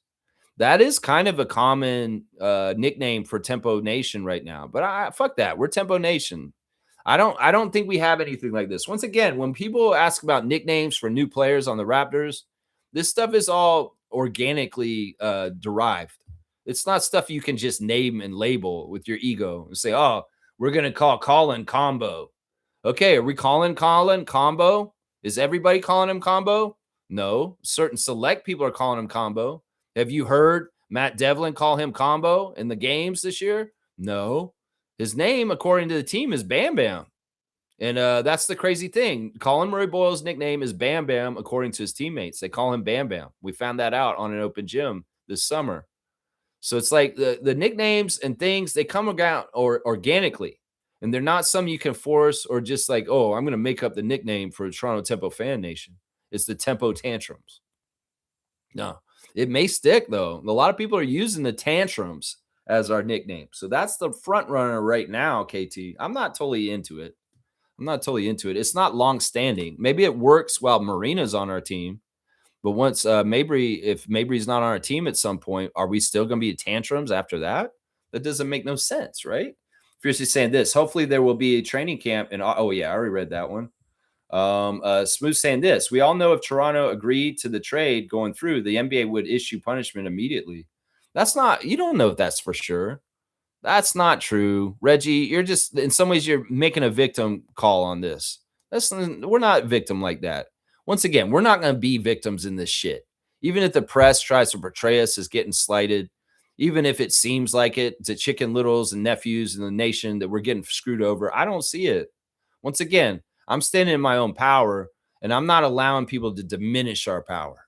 Our power is that Bobby Webster holds the keys to this situation, because he has the decisions to make for the Raptors. And in some ways, this deal don't go through unless Bobby Webster says it does. So once again, let's not take power away from ourselves by falling into narratives by the mainstream media as saying, oh, I'll bet if they had, if we had just accepted the terms, they would have done the punishment right away. That's absolutely not true. I can tell you that's not true. This would take the same amount of time either way. And it's not about that. You're trying to paint a case where everybody's out to get us. And in this case, this is not true. This is not true. Stargate saying this. I guess they had to change the team name and colors because of Florida A&M, perhaps. No, I don't think that's what it is. I mean, come on. This is a province that had the same name as Ottawa Rough Riders, Saskatchewan Rough Riders. And we got 2 Rough Riders in the CFL. They're not worried about that. I don't think it's proprietary, the name Rattlers for Florida A&M. I don't think they can proprietary that because there's a lot of high schools that have nicknamed the Rattlers across nations in the United States and Canada. So no, I think that it was a rebrand. I think it was something where they wanted to freshen up the brand in that market, and they wanted to make it big. And in some ways, it's been not successful. That's true. The fans have rejected it, and they don't like it. You know, maybe some of the people out there thought it was too urban or too weird, and they're kind of country folk out in the prairie in Saskatchewan. They're like, why are you calling it the Mamba? I don't even dance. Bro, it's about Kobe Bryant, man. Can't you see that? Why would they call it the Mamba? It's a homage to Kobe Bryant, Mamba. Yeah, Saskatoon Mamba. It's the snake still. What's your problem? So the snake turned purple, and the team named themselves the Mamba instead of the Rattlers. I don't know. Maybe they're pissed off because they're ecologists and people that know about species. We have rattlers here in Saskatchewan, but we don't have any mambas. There's no mamba snakes here, but we actually have rattlers here. So I get it why we're the rattlers, but why the mamba? That don't make no sense. I don't know. Some people just don't like change and they get pissed off. They're like, why do we have to buy purple clothes? I look bad in purple, honey. I know. I wish they were just wearing green still. Either way, my point stands. Saskatoon fans, you've had a very successful season. The purple's lucky. The purple's lucky for y'all. For us, it's not necessarily lucky. Red's lucky for us. Purple's not so lucky for us. Purple's lucky for y'all. Green, that's the way I look at it right there. I don't think it has anything to do with Florida A&M.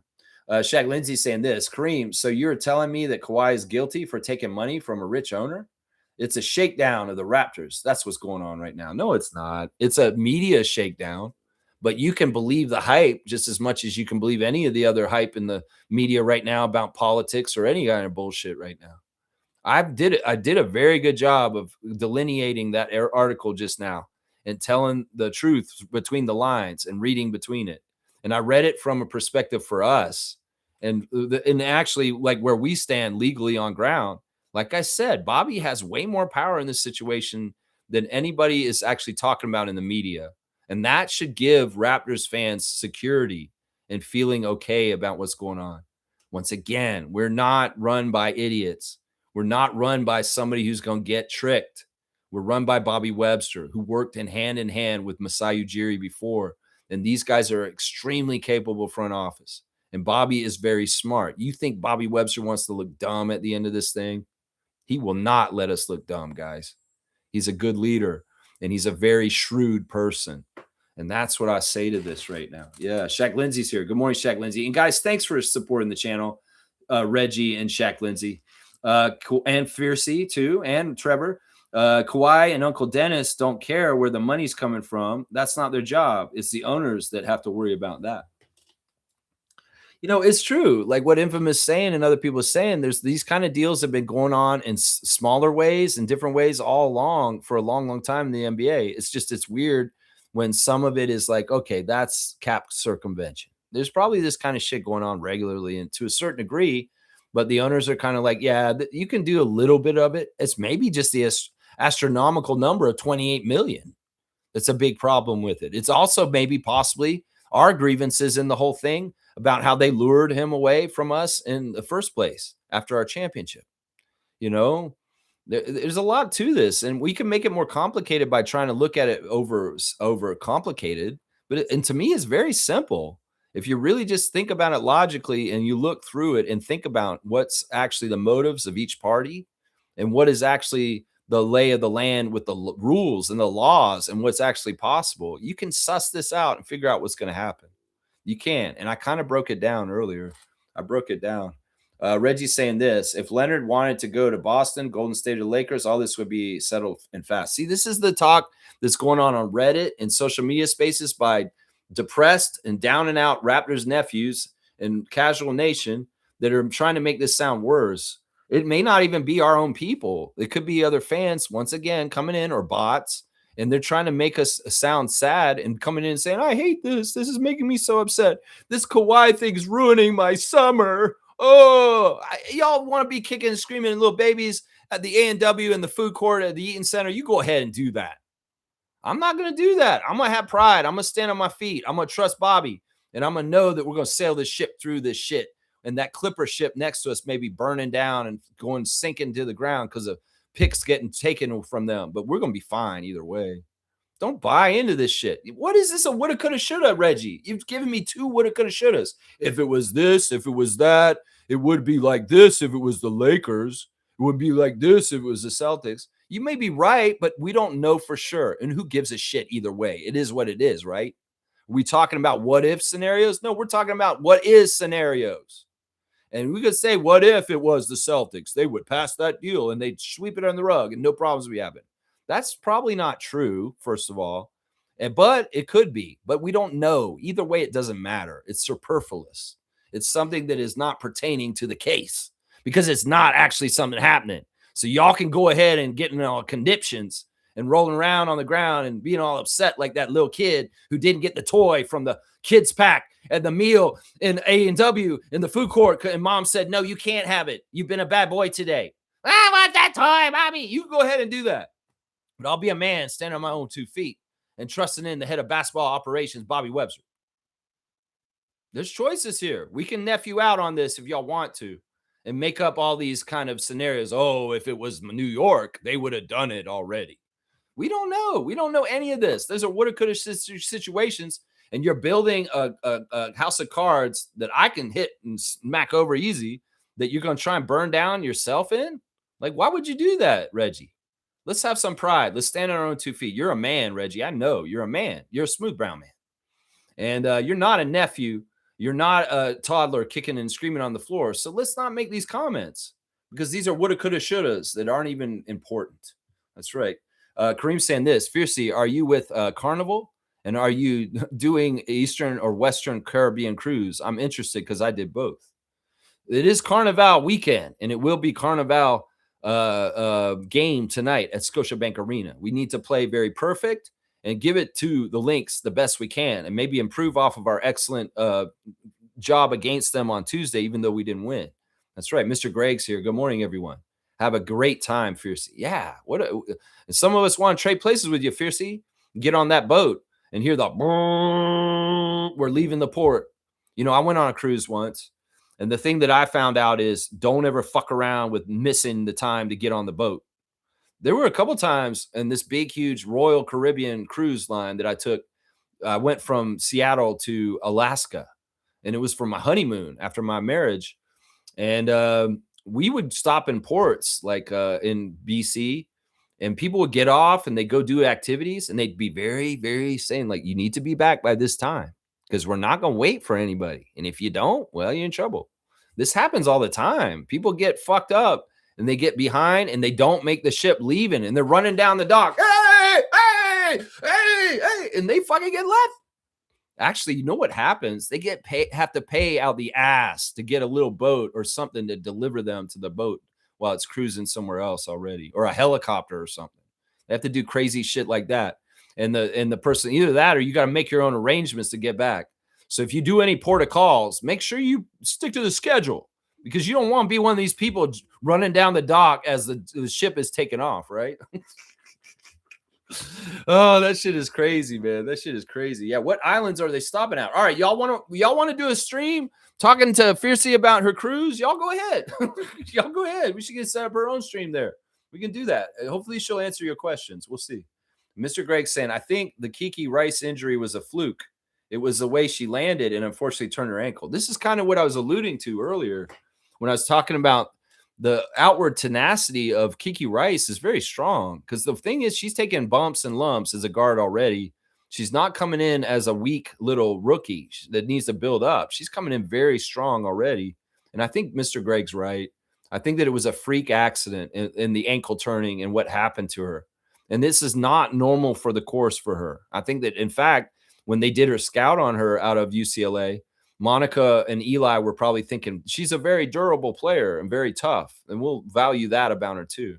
So I don't expect this to be an issue with her long term in any kind of way, injury concerns. I think this may be, hopefully, God willing, the most injured season she ever has in her whole entire WNBA career. That's what I will predict right now. Medved Ted saying this: never trust articles that quote anonymous sources. It's just nonsense. Lex could write up the article and get to make sense, be up and it be an anonymous source. You know, I hope that people found value in what I just did earlier in the stream, breaking down that entire ESPN article by Baxter Holmes that got dropped yesterday. It doesn't even sound like he's a real person. It sounds like he's using a pseudonym and some dude's hiding behind it or something. Is Baxter Holmes an AI creation, ESPN? Are you guys transitioning over to the new age and firing all your writers and just doing AI people? Let's make this guy named Baxter Holmes. Yeah, he's not a real person. He's just a fucking AI thing. And just like these songs that are coming out these days that are all AI. Yeah, I don't know. I mean, that's the thing. Journalism is not fucking straight up anymore. It's not just where, who, when, why, and what. It's speculation, opinion. It's we'll tell you half the story. We could tell you the whole story, but we're going to mislead you, and we're going to leave out a couple things here. Yeah, that's what this is. ESPN's been doing this kind of journalism for a good decade now, and they've gotten so far away from the original ESPN and what it was supposed to be in the beginning in the 80s at this point. It's sad. It's twisted. Medved Ted, good to see you. Thanks for supporting the channel. Fiercey saying, I'm with Royal Caribbean. My stops are Puerto Rico, Bermuda, St. Martin, and Dominican Republic. Originally beautiful Labadee, Haiti, but that got switched. Okay, interesting. Yeah, speaking of Puerto Rico, we got a happy birthday today for a Puerto Rican legend named Carlos Arroyo. That's right. Carlos Arroyo may be the greatest Puerto Rican basketball player ever in the history of basketball. He's been very prominent in their program as a player, and I think he's still like playing for them, possibly, because he's still kind of doing it. It's crazy, although maybe he's retired and now he's a coach. But yeah, Carlos Arroyo is 46 years old today, and he did play for the Raptors, in a season a long, long time ago. A long time ago. We remember Arroyo, but if you think about it, he didn't hardly play for us at all. In 2001, 2002, he was on our team his rookie year in the NBA. 17 games played, and he only averaged 1.8 points per game. For some reason, I thought of him being more important to our team, Arroyo. But yeah, alas, it's his birthday today. So happy 46th birthday to Carlos Arroyo.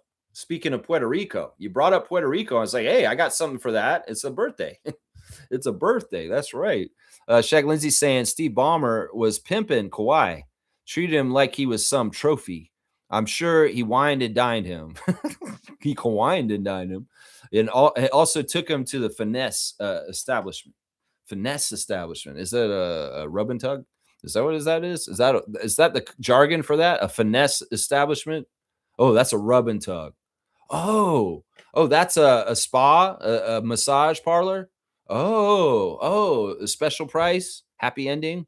Oh, is that what you're talking about? A finesse establishment? I've never heard it called that before. A finesse establishment. He definitely sure did market him and put him on a pedestal around the Clippers and putting him in everybody's faces. Meanwhile, the dark side of Kawhi with the aspiration stuff. Yeah. G saying this. I think you are right with your Kawhi analysis. Hopefully the punishment isn't huge in regards to Kawhi's playing time. The league better not do something funky now that LeBron is in the East. This is what I would say, guys, because in some ways I can be a pit bull in calling shit out.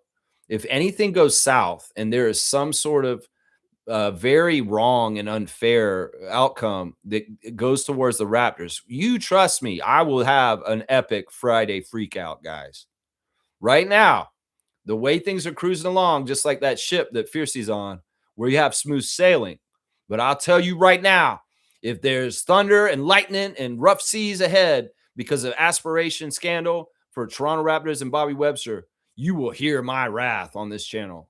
If anything goes south, if anything goes off the rails and is not like what I described happening, if anything is weird or unfair for us, you will hear the freak out on this channel. Oh, yeah, you will. And that will be at least the bonus entertainment for our unfortunate problems because of it. But I don't see this. I do not see myself freaking out about this. I think the resolution for all this and the way it comes out will be fine. And we'll all be pleased and be happy at the end of it. But I will tell you right now, if anything goes south and there are choppy waters for some reason or some sort of fucked up bullshit like Smooth is so worried about, or, anything like that, you will hear me go off on this channel and it will be epic. I'm not going to lie. That may be, if there is any kind of fucked up shit that comes about with Kawhi and aspiration for the Raptors because of this summer, you will hear Lex go to another level on how he does his freakouts. And we have seen some pretty intense freakouts. Oh, yeah. Oh, yeah, we have. I have almost gone nuclear at times. And well, if this shit goes south and some fucked up thing that is not fair to us happens, there will be nuclear Friday freak out coming. Oh, yeah, you will hear it from me. That's right. That's right. Shaq Lindsay saying treated him like he was some hoe. Well, you guys are putting those words on it. You guys are putting all that label on that. You don't have to do that. I don't have to do that. Shaq Lindsay saying, well, Kawhi, get your money. Show what you're worth. Yeah. I mean, I don't want him to Elijah on us at this point, too. We don't need any kind of thing. In some ways, Kawhi, well, he got a middle finger championship ring in Toronto the last time. And, well, yeah, I'd like to see him get another middle finger championship ring for the NBA and Steve Ballmer and the Clippers and all the people that may have wronged him in the last couple of years. Yeah, you get that CN Tower replaced with a middle finger again at the end of the year, Kawhi Leonard, with your second Raptors championship ring and your third championship ring overall. That's what I'm saying right there. That's right. In some ways, that motivation for Kawhi may be fed by some of this shit right now. That's what I'd like to think optimally, that all this bullshit, Kawhi's got stuff to prove. He's got Dr. Alex keeping him healthy, and he's going to say, yeah, fuck y'all. I can make Toronto win again. That's how powerful I am. That's right. That's right. Medved Ted saying Pablo is grasping at straws. See, he says it too. He sees it too. He questioned why Kawhi didn't announce he invested in a soccer team. Kawhi chose to be quiet about it, which fits his personality. Why should he be like other celebs? Yeah, the whole thing with the Rhode Island team is that he's a silent partner. It wasn't publicly announced, and people have uncovered that. Ooh, is this so bad? Do people have public knowledge that OG Anunoby is the public owner of the London Lions in the basketball league in England? Did he disclose this? Is this against the rules for OG to be a part owner of the London Lions? Is this against the rules for Kawhi to be a part owner of a team in Rhode Island? No. So this whole thing that Pablo's doing right now is proven to be moot because this isn't even breaking the rules, this whole thing about Rhode Island. So he's just grasping, just like Medvedev said, he's grasping for straws. And I mean, seriously, it's not like the podcast that Pablo Torre put out yesterday incriminates Kawhi in any kind of way. It's just he's basically talking about other business dealings he's had separate from the Clippers and any kind of thing. And he's trying to say, oh, these guys, though, that he did the deal with, they came into a Clippers game. It's suspicious. It looks suspicious. Man, it's such horseshit. It's such horseshit. It's such horseshit. Trevor's saying this. The NBA wants to see Kawhi and LeBron go at it in the East, and that will make more money for the NBA. Yeah, Trevor's got a good point here. They want this to happen. They want to revitalize the passion in Canada.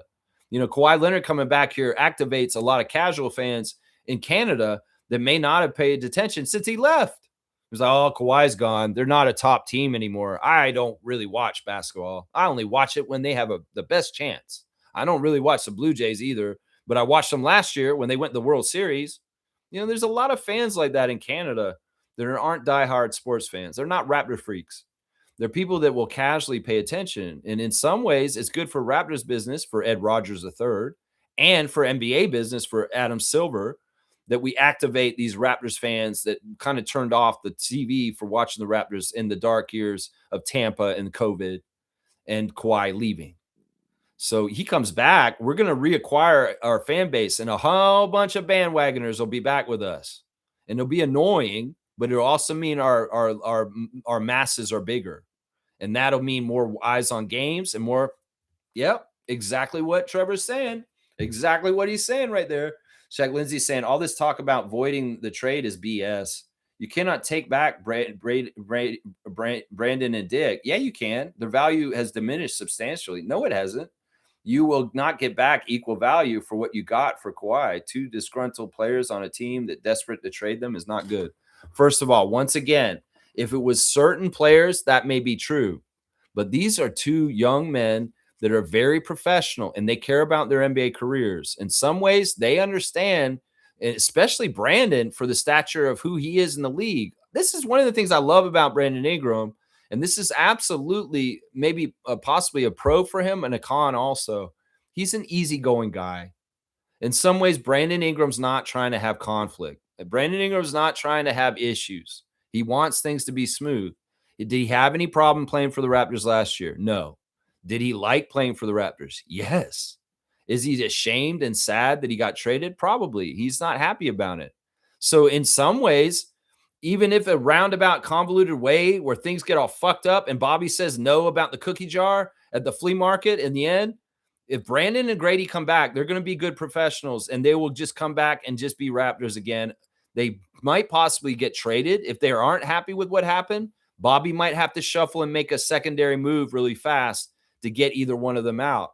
I would say this, it's more likely that if the deal didn't go through, Brandon Ingram's very happy to come back and play the same role for us, and he will not be a problem.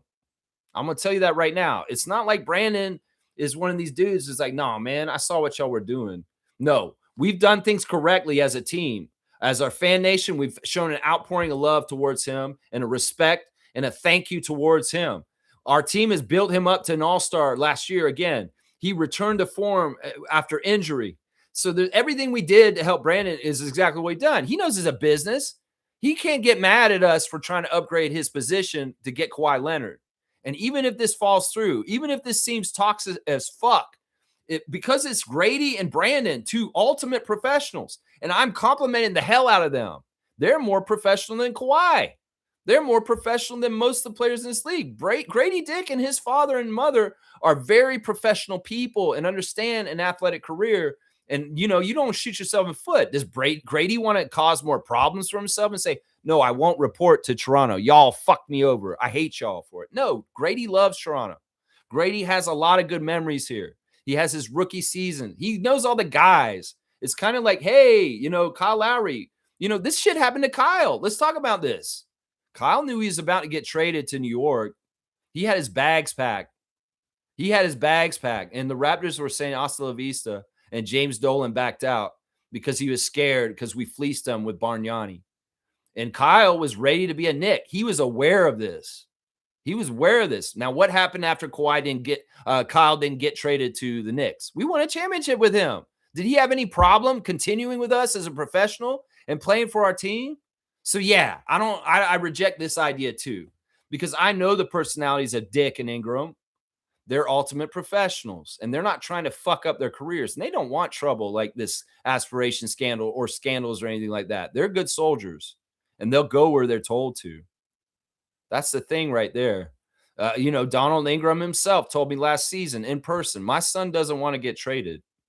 He doesn't want to get traded. He hates being traded. He doesn't want to get traded. So if the trade falls through and he doesn't get traded, Brandon's probably going, whew. And you know what? I'm actually really happy I'm still in Toronto. Now, Grady, he could have some weird thing. And you say, let's say worst case scenario. Grady's like, you know what? That's fucked up, Raptors. Y'all just tried to trade me like Dalton Connect, and it didn't happen. I'm coming back. You know what? I don't want to be here. Y'all should still try and find me a trade. Well, how hard is that? Can we still flip Grady before the end of this offseason and get somebody for him? Yeah, we could probably still do that. So it's like, come on, guys.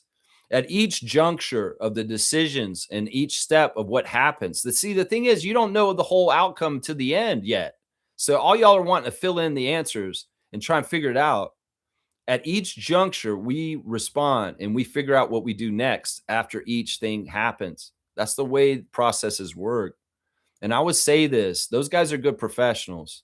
If the trade voids and it doesn't happen, well, honestly, it's a much uglier bad thing for the Clippers to keep Kawhi than us keeping Ingram and Dig. And their value is not sullied for this. In fact, I would make an argument that Brandon Ingram's value is higher because of this deal, because of, in some ways, he's getting traded for Kawhi Leonard. That's a very top-notch player in this league. So yeah, that's what I would say right there about that issue. And if that outcome happens, if they're not happy to come back here, Bobby can always flip them again. But you know what? Dodge the bullet. I'm not going to the Clippers. I'm staying in Toronto with Dr. Alex, and I'm here with Scotty and the crew. And I love playing for the Raptors because that fan base is awesome. The way that arena gets rocking, they show up every game. Yeah, no, there's nothing not to like about playing for Toronto. It's not like Brandon Ingram or Grady Dick had a problem playing in Toronto. They never did. They just got traded for Kawhi. That's all this is here. Does that make sense? Players on a team desperate to trade them is not good. We weren't desperate to trade them. Once again, you're adding extra words in y'all's comments, you and Smooth, that are worse words. They make it worse. You got to listen to the way you talk. We're not desperate to trade them. We don't have to make this deal. Honestly, the opportunity came up and Bobby struck on it, and this whole thing has started publicly like this.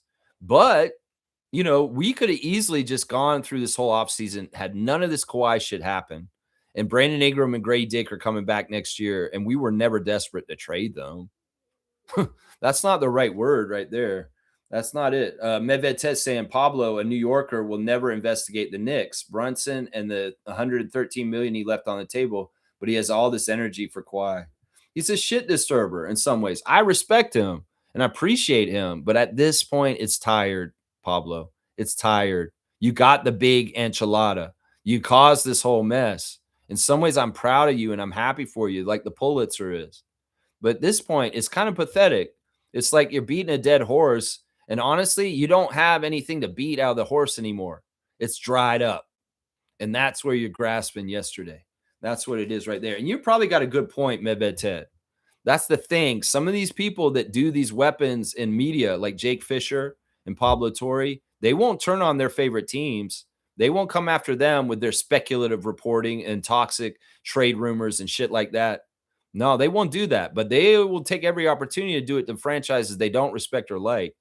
Yeah, that's something we got to understand. There are proclivities and discrimination and prejudice in speculative journalists and not really real journalists that just state the facts, people that work on perspective and opinion.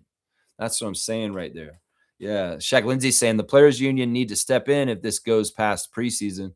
Having players in limbo, especially with the players not involved, is not fair. This is a great point by Shaq Lindsay right here. Is that, in some ways that is something that Fred could stand on. Is like, look, you're doing this to poor Grady Dick and his family. What are you doing to them, Adam Silver, and all this? You got to get this figured out. There's families' lives in jeopardy here, or just in limbo, and they don't know what the fuck they're doing. I mean, this is what I'm speculating is the issue with Kawhi's spouse, is that she's in pain and upset because there's so much drama and scandal around her guy. They write the headlines, say, Kawhi Leonard's girlfriend for so many years is living with secret pain behind the scenes. It doesn't say anything more than that. It just says that. Well, is it because he's beating her? No, he's not Miles Bridges. He's not beating her. Is it because maybe there's a scandal going on and their lives are in turmoil and she has a bunch of fucking stress because her husband is implicated in all kinds of bullshit right now? That's probably more likely. But these clickbait artists will put some shit out and make you think it could be anything without telling you the full story, telling you half the story, half-assing the story, and letting you fill in the blanks with your worst nightmares. I hate this kind of journalism. It's not journalism. As I told Trevor yesterday when he shared that part, because his friend sent him to it, and I bet his friend never elaborated on what that article actually was saying or what is actually said by her. I'll elaborate. It could be as easily as just the stress of the aspiration scandal is causing her pain in her family with her kids and her husband because they can't fucking move to Toronto and just get the shit over with.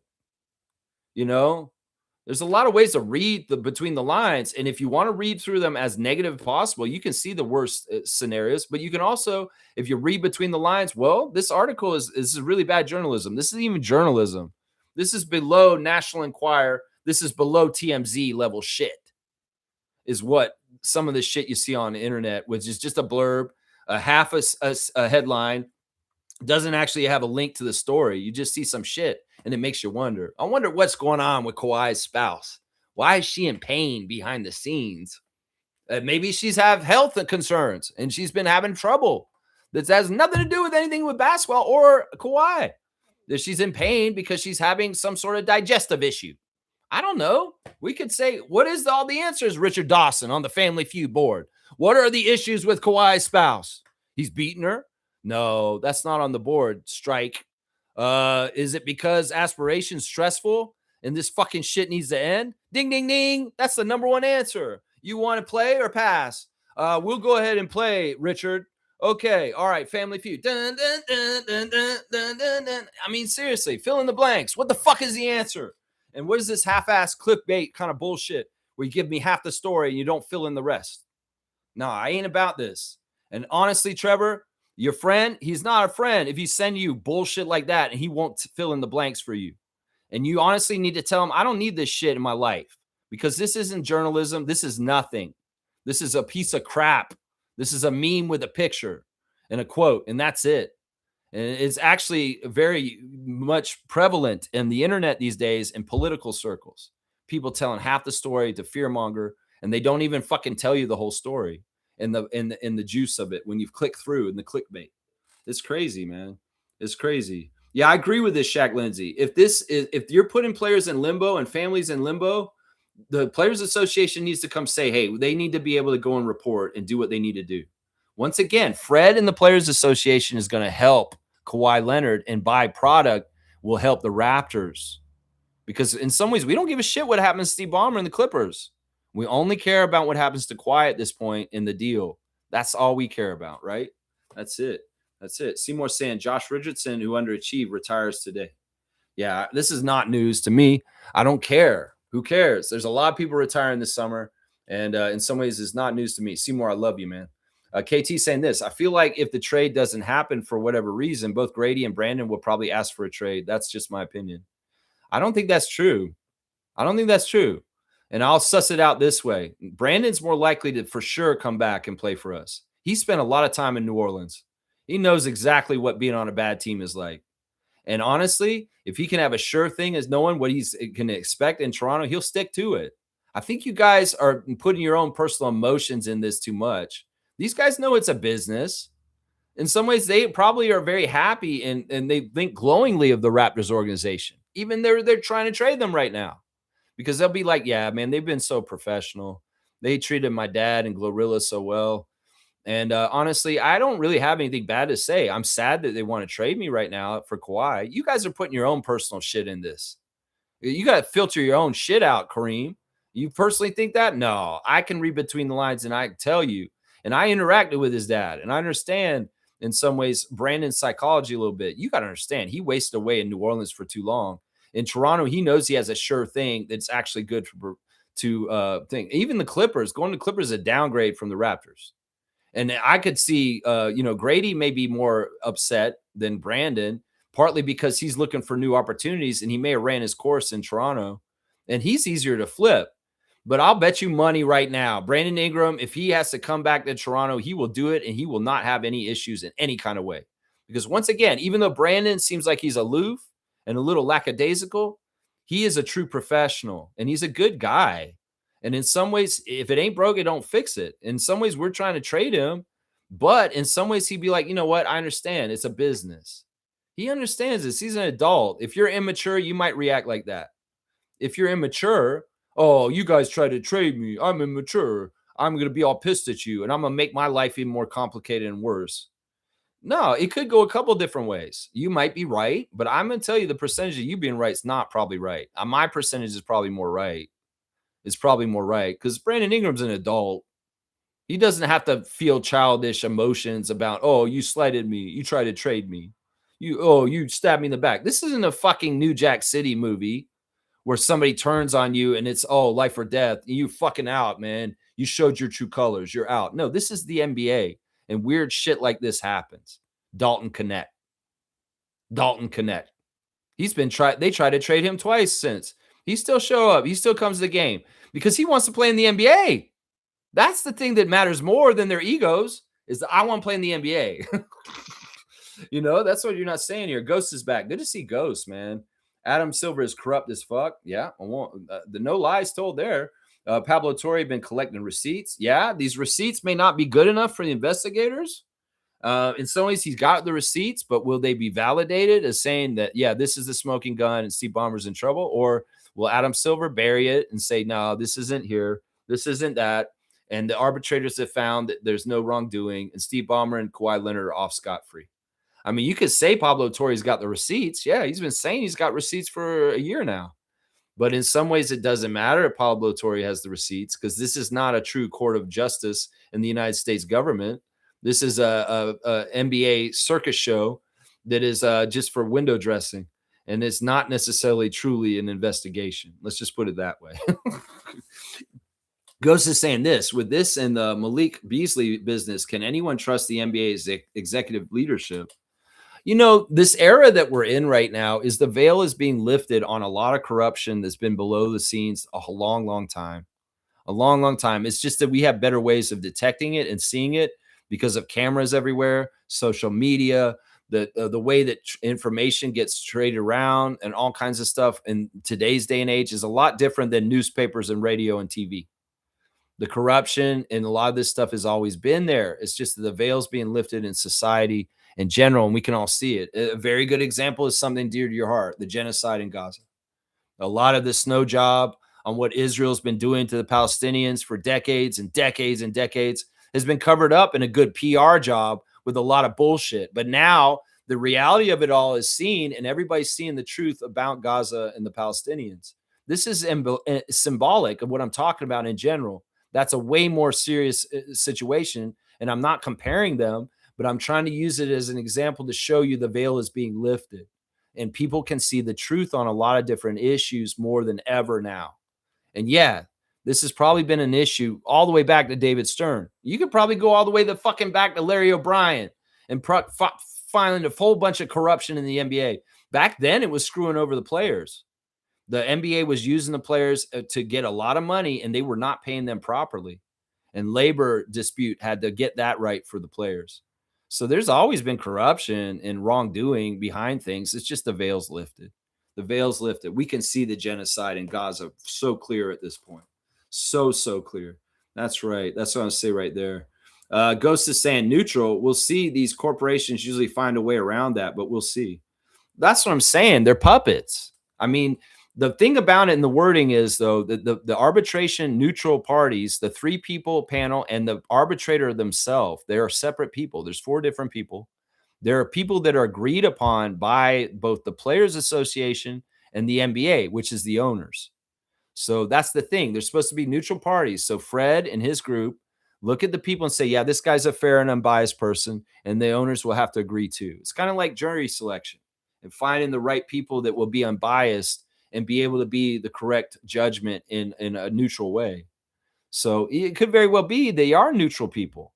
And it does fit because the Players Association vetted them for their things that they care about. Or it could all be a dog and pony show, just like you're saying also. It could be too. It could be either one. You'd like to see a slap on the wrist?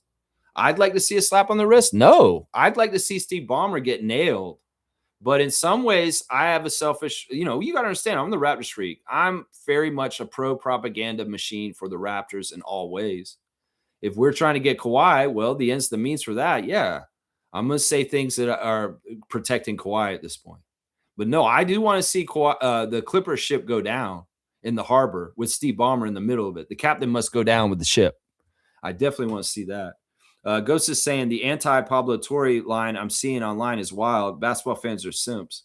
No, I mean, I want to be fair about this. Pablo Torre has got his own selfish reasons for some of the shit he's doing right now. And in some ways, I've said it very clearly. I appreciate what he did to open this up and put the truth out there. We need more whistleblowers. We need more brave people like this. And I'm not saying he's wrong for that, but now he's beating a dead horse. And in some ways, he's just grasping for stuff to stay relevant and continue to get clicks at this point. And in some ways, he's striking while the iron's hot. This shit is such a hot button topic that, he's trying to put content out and he's just manufacturing it at this point. So no, don't call me a simp. And honestly, in some ways, I can see Pablo Torre in a positive and a negative light at the same time. And I think his initial uncovering of this is important, and I'm glad he did. But at this point, in some ways, I don't think he's helping the situation at this point because he's just adding to the unnecessary noise around it.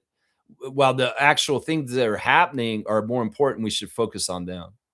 In some ways, he's a little bit, it gets to that point sometimes. You have success, it gets to your head, and then you think you can just keep going with the same formula. Well, he doesn't have an unending stream of evidence and things like that. He's just trying to go and grasp for straws at this point. And you can call me anti-Pablo Torre, so be it. I'm sick of his shit. If he wants to just get clicks and he wants to prolong this and confuse everybody about it, that's what he's doing. That's what he's doing at this point. This Rhode Island podcast he did last night was totally unnecessary. I'm going to say that right now. That was totally unnecessary. There was no value in it. Let's just put it that way. Fiercely saying this, very good analysis on the Kawhi situation, Lex. I appreciate that. And I hope you guys understood it. What is that you're writing? I think the butt dialer is butt dialing. Kareem is butt dialed. You know what? I'm going to give him a dunk for butt dialing because he's doing what his name is. Butt dialer has butt dialed again. Why can't you butt dial a bunch of subscriptions again, Kareem? And give me some money. 93 on the list for the butt dialer who just put in a bunch of nonsense. It's like he put in a password or something. Like, are you trying to get in on a site or something, putting your password in? What's going on here, Kareem Thomas? With your 4ZX5YYVU. What does that mean? Chloe saying, I absolute love Pablo's worked on Aspiration, but the show last night was really a stretch. See, Kaloy's been a big fan of Pablo Torre. And honestly, out of all our Raptor freaks, he's probably been monitoring him and watching him more closely than all of us. And he's even saying that the thing that he was talking about last night was just kind of convoluted in a stretch, But I predict that the initial ruling, Wachtell findings, will be leaked any day now. That's what I'm saying too.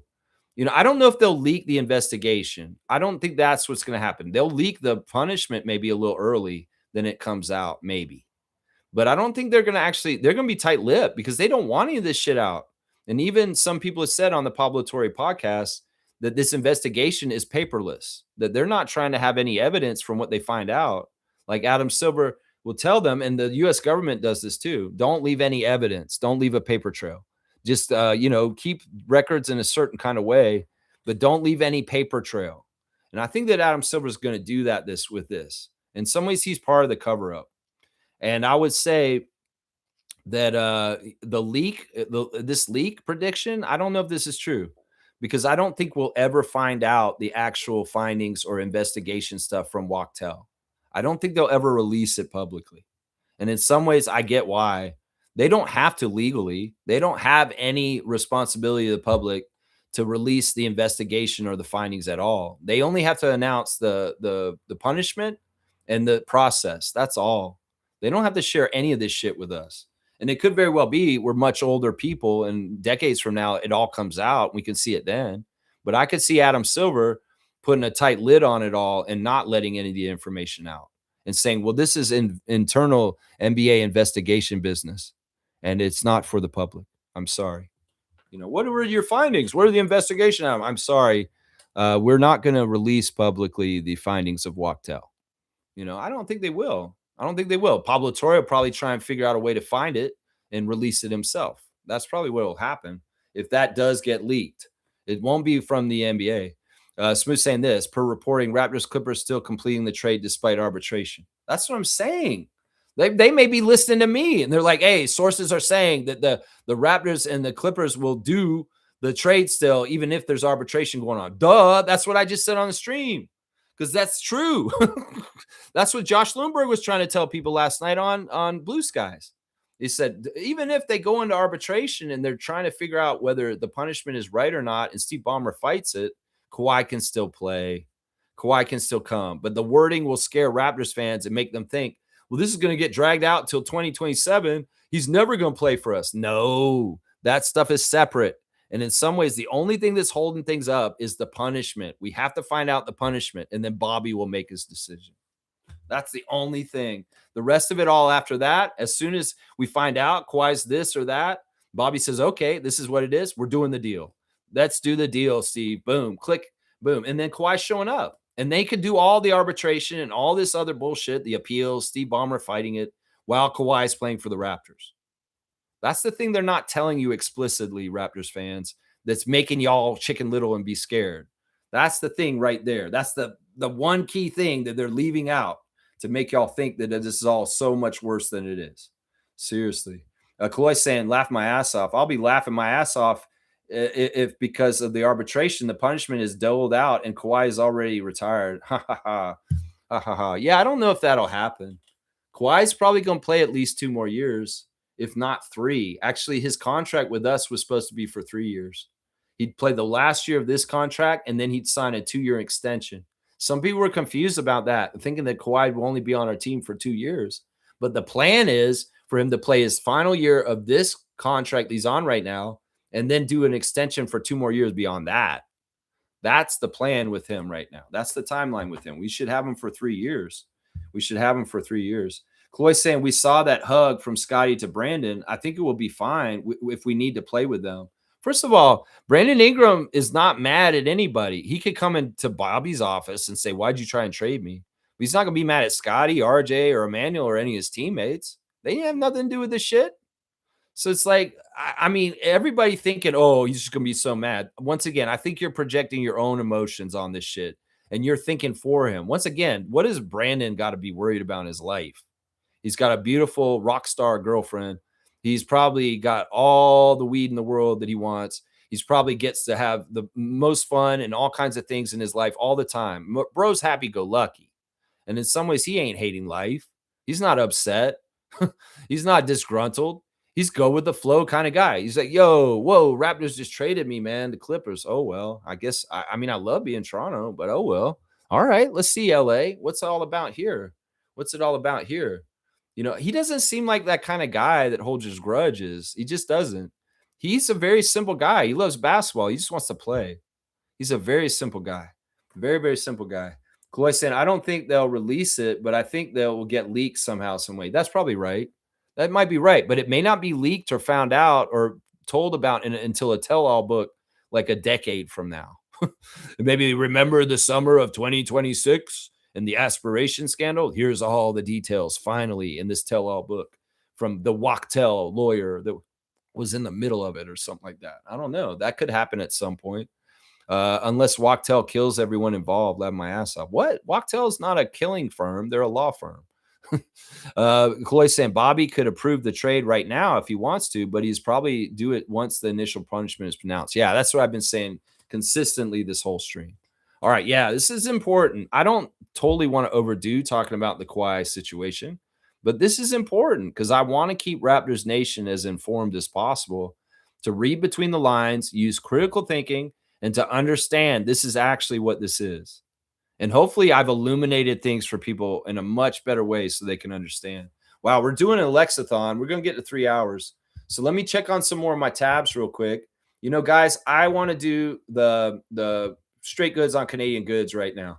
Man, I was eating some steak and stuff, roast the other day, and I wanted some zest on it. And so I got some horseradish. And this is Dennis's original horseradish. Dennis's is a local Ontario horseradish farm, and they make all their horseradish here, and it's very much a small batch. You know, unlike any other horseradish guaranteed. Dennis's horseradish is the only small batch horseradish crafted for exceptional quality and flavor, and it has been this way for generations. We obsess about the details to bring you the premium heat and flavor that elevates the everyday. This is from Norfolk County, Ontario. And they say that the difference for why their horseradish is so good is the roots of the horseradish plant. It starts with the best root. Our horseradish is grown in the sandy soil of Norfolk County.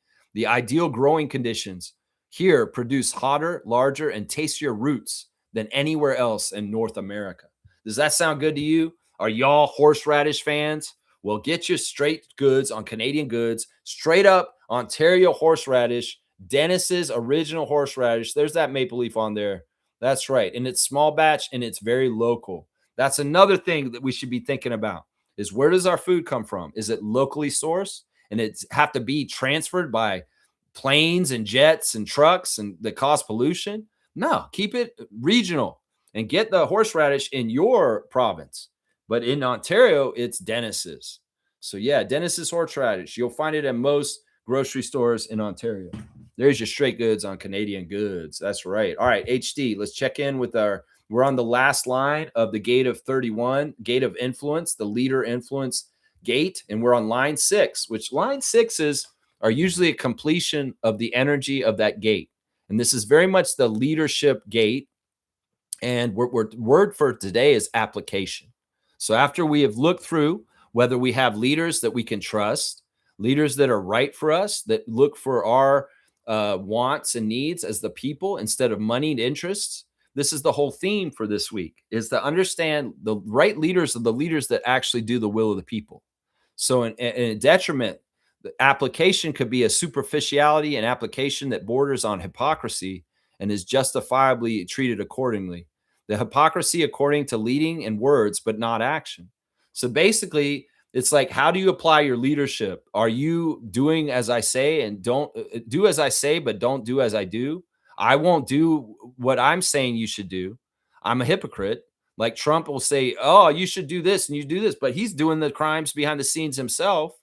You know what I'm saying? That's what we're talking about here, is you don't want to apply yourself as a leader, as a hypocrite, where you govern everybody and say everybody needs to do these rules, but I'm breaking all these rules in the back, like raping children. Yeah, that's it right there. In exaltation, application, as line 6 is actions which match the words and thus guarantee success. Leadership whose expression and actions must be one and the same. This is about campaign promises. This is about saying you're going to do something and coming through with it in the end after we elect you. That is where leadership works, is when we vote you in, you represent us, and you apply what we want you to do to what you do in governing. That's it in a nutshell right now. We will finish gate 31 today, and we will move to the next gate tomorrow, which will be the gate 33. And we'll have the themes for the next 6 days at that point. So thank you for running through gate 31 with me, especially through a great full moon yesterday, the buck moon yesterday in the middle of the day, was very, very powerful. There was a lot of energy in that full moon during the day yesterday. You can find it. So yeah, the word for the day is application. How do you apply yourself as a leader? Are you a leader that does what you say you will do? That's what we're talking about right there. That's what we're talking about. That's it right there. All right, keep going. My tabs. Breaking news. Anything on Kawhi? Anything figured out yet? Doesn't look like it. Doesn't look like it. Doesn't look like it. All right, we'll do the Raptors Redditor of the day. It's Mr. Plow. And this is such a funny a post on Reddit. I laughed when I saw it this morning. It's basically the advertisement for Canada series game, Vancouver game 2026, Clippers at Raptors at Rogers Arena on Saturday, October the 10th. And this is what Mr. Plow is saying. He's saying, here's your deadline, Adam Silver, motherfucker. Clippers versus Raptors in Vancouver on October the 10th. That's your deadline, Adam, to get your bullshit cleared up with aspiration. October 10th, motherfucker. Actually, I'd like it to be sooner.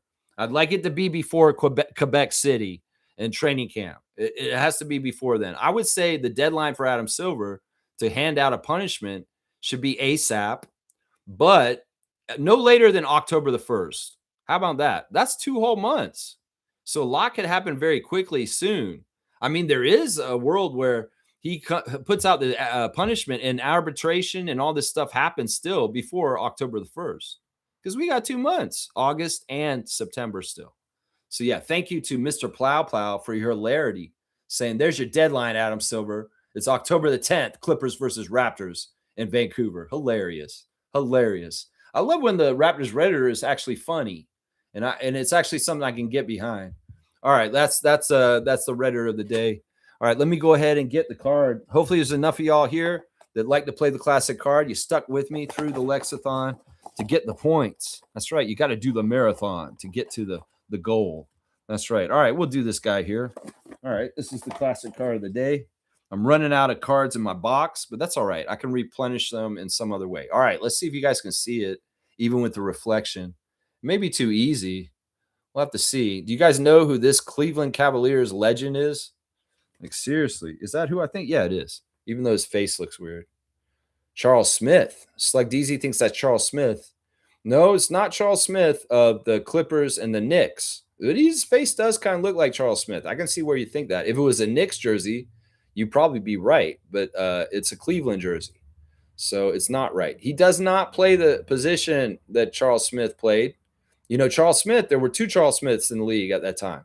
There was Big Charles Smith, who was known for playing with the Knicks, and then there was a little Charles Smith that played for the Celtics at point guard at that time in the league. So you would have to differentiate the Charles Smith because there were 2 guys that common name. No, this guy right here is in broadcasting to this day, and he actually had another professional career in another sport that he's actually well known for in that sport too. And actually that sport he did after basketball. And he might still be involved in it at this point, even at his older age. I'm not totally sure. So yeah, that's a clue right there for this classic card right here. But yeah, Slug DZ, give it another shot. This guy is still involved in the NBA in broadcasting. Boom goes the dynamite. He got it. That's right. It's the funny car racer, Brad Daugherty. After Brad Daugherty was an all-star for the Cavs with Mark Price and Craig Elo and Hot Rod John Williams in a certain period of time in the NBA, he retired and he went into motorsports and he was involved in dragster racing. It's right. He would get inside the big truck, the long car with the parachute and the rocket engine and race dragsters down the runway. So that was his post-career in the NBA. He started doing that. Yeah. Yeah, you thought it was Knicks. I know. In some ways, that totally makes sense why you thought it was Charles Smith. I can totally get that. But yeah, it's Brad Daugherty. And he still broadcasts for Cleveland to an extent as one of their analysts, I do believe. Yeah. So that one's a little easier because he's an all-star and he was a little bit more in the forefront. So I'm only going to give you 100 points for this one, Slug DZ. 100 points for Slug DZ. The king of the classic card comes through again today with a Brad Daugherty card. So I'll go ahead and do real-time scoring with it. Hang on. I'll do the real-time scoring. You're on top, so you're just going to stay on top. We'll just see how much your lead got grown to. 100 more points. That'll put you at 2,200, I believe. I believe you're at 2,200 at this point. If my memory serves me well, which it usually does. Yes, I'm exactly right. 2,200 for Slugdeezy, and Stargate is second, 1,850. Fiercey, 1,600. That's our top three in the trivia race right now. To get your name on that trophy like Fiercey did this year, get your name on the nameplate in the corner. That's right. Yeah, the blue and orange threw you off. Well, it's true. The Cavs jerseys and the Knicks jerseys around that time were very similar looking. Very similar looking. That totally makes sense. All right, let me do a quick rundown to close up the show. Injury rise for the Tempo tonight. Brittany is out for sure. Isabel and Niara are both questionable, and I'm going to guess that either one of them or both of them will be playing tonight. I don't see both of them sitting. I see probably Harrison for sure coming back. Niara possibly also. So hopefully we'll be only missing Slim Sykes for the Tempo tonight in Scotiabank Arena. On the other side, the Lynx are only maybe holding out developmental player Emma Chekova. Otherwise, they're completely healthy and at full strength. The referees for tonight's game, Madge Forsberg, 1-0 with the Tempo. Marcy Williams and Genesis Paramon, both 2-2 with the Tempo. So 5-4 record for the refs for tonight. It's not a bad ref crew. We'll just have to see. A big factor for tonight will be the home crowd, will be the Tempo fans filling the Scotiabank Arena and making a huge noise. You know, when we played the Mercury there in the big arena, we fumbled the game. We absolutely should have won that game, but partly it was because Marina Mabry sat out because she wrenched her neck in shoot around before the game. That really hurt us. And in some ways, that is a huge mistake. And in some ways, that put us in the losing streak that we've been on. Marina taking a game out just because she hurt her neck. Once again, get the fucking Tiger Balm. If you have a problem with your neck, that thing will fix you in like 15 minutes. Don't fuck around with this, Tempo trainers. If Marina Mabry says she wrenched her neck, give her Tiger Balm, say, get out there and play. Because honestly, I could see that Marina absence in the last game at Scotiabank Arena as part of what put us in a tailspin for this whole entire month, where we missed and lost so many games this year in this month. And we were at home for most of these games. It was all messed up. So y'all can't do this. Y'all can't sit out for piddly shit. If you can play, Marina, you need to play. Seriously. That's what I say. That may be a key to victory right there, is we need y'all out there. So, yeah, key to victory, play good defense. Don't make turnovers. Try really hard to get in transition. The Lynx are scared of y'all when y'all run up and down the court so fast. So that's a strength. So make sure you're pushing the ball. And you know what? Make your shots and connect with each other. Take care of the ball. You limit your turnovers. You play sound defense just straight up on them. We might have a chance to steal a game against the Lynx tonight and actually get a win against the top team in the league. I'd love to see it. We'll have to see if it's possible. I'm going for it, Tempo. Let's go. Let's go, Kiki. Come back and do it. All right, y'all. Thanks for watching this Lexathon today. A preview for the Tempo and the Lynx at Scotiabank Arena tonight for Carnival night, but also an in-depth investigation into the articles on ESPN yesterday and the Pablo Torre podcast yesterday, and illuminating the truth and the read between the lines and all the bullshit that's being talked about right now about the reality of the situation. Once again, my main point is Bobby Webster has way more power in this whole situation than anybody's actually talking about. And that's absolutely the ability to just walk away from the table and say, fuck all this. We're done. This is enough. If Bobby, I trust Bobby. If he's hanging in there and saying, we're going to see this through, we're going to have the trade done, I trust him for his acumen and his judgment and his decision-making. If he walks away from the table and says, fuck this, and tells Clippers to fuck off, well, that's their problem then. They will be dealing with the fallout with Kawhi still on their team and going through all this bullshit in a black eye in a bad way. And you know what? Circling back with Ingram and Dick, it's not going to be as bad as y'all are portraying. Seriously. That's the way I look at it. Yeah, Trevor's saying all those YouTube people just making money off fooling people with nonsense because most people love gossip. Exactly. And that's why in the last couple of weeks of this, I've told y'all I don't want to listen to everybody and their takes on this. I want to listen to substantiated sources like the ESPN article, maybe a little bit of Pablo Torre, but even Pablo Torre, listen to him with critical thinking and understand when he may be grasping at straws. That's it right there. Yeah, they got to capitalize on this when they can and strike while the iron's hot. And there's so many jabronis out there putting their 2 cents on it. And maybe I'm just one of them. But at least if you can look at what I was saying, I laid it out very logically and made sense of it all in a perspective that's kind of clear-headed on this. And, I hope that, maybe somebody finds my change. I should have put the headline. I'm going to explain everything about Kawhi on the show. But this is a preview for the Tempo Lynx game. But anything I said today that you guys agree with and you think makes sense, perpetuate it. Go out into the world and educate more people that care about this in Raptors Nation so that we can be more well-informed and not be crashing out and not be that little kid on the food court floor kicking and screaming because they didn't get the A&W toy.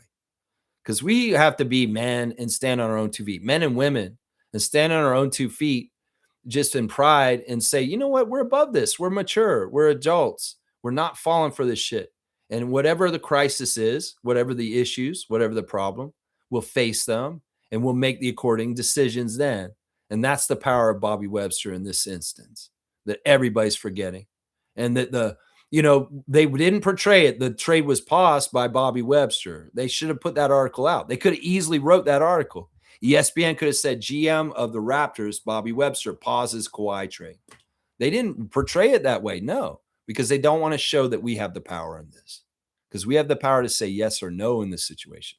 We can be fine either way with either outcome. Either we have Kawhi or Brandon and Grady are coming back, and we'll be fine either way. Clippers are fucked if they don't make this trade go through. Let's just put it that way. So they have all the interest in the world to make this trade go through. So if we logically think about that, Steve Ballmer is probably going to want to tie this up with a bow as quickly as possible and get the fuck away from Kawhi Leonard as quickly as possible too. Because in some ways, Bobby has more power in that to say, you know what? Fuck this trade. We paused it. It's off now. Everything's not going to happen, Steve. I'm sorry. Grady, Brandon, come on back. Come on back. We're not going to do the trade. We'll work something else for you guys if you want. Or if you want to just play for us this year, we'll do that. That's the thing. All the leverage is on our side. All the leverage is on our side, and they don't want to portray it that way. The media will make it seem like we're getting screwed over. The media will make it seem like we have no power in this. That's absolutely not true. Bobby has a very powerful position in this whole thing if you really look at it clearly. All right, y'all. I love you guys. I'll see y'all tomorrow. Thank you, Infamous, for a great call today. I'm very proud of my Van Halen knowledge. That's right. All right, y'all. I'll see y'all tomorrow. We're going to react to the Lynx and the Tempo at Scotiabank Arena tonight, 8 p.m. tip-off. Remember, it's a little later because they backed up the game to fit for national television in the United States. It will be a game on Peacock tonight, and the whole United States will be watching the game down there for our game tonight. It will be a WNBA national televised game. All right, I'll see y'all tomorrow, and hopefully it'll be for a Tempo victory over the Lynx, their first one ever in their history. All right, let's go, Marina, Mabry, and let's go, Kiki Rice and Sandy Brondello and the rest of the Tempo. And let's beat the Lynx tonight and get that dub. That's right. Let's go.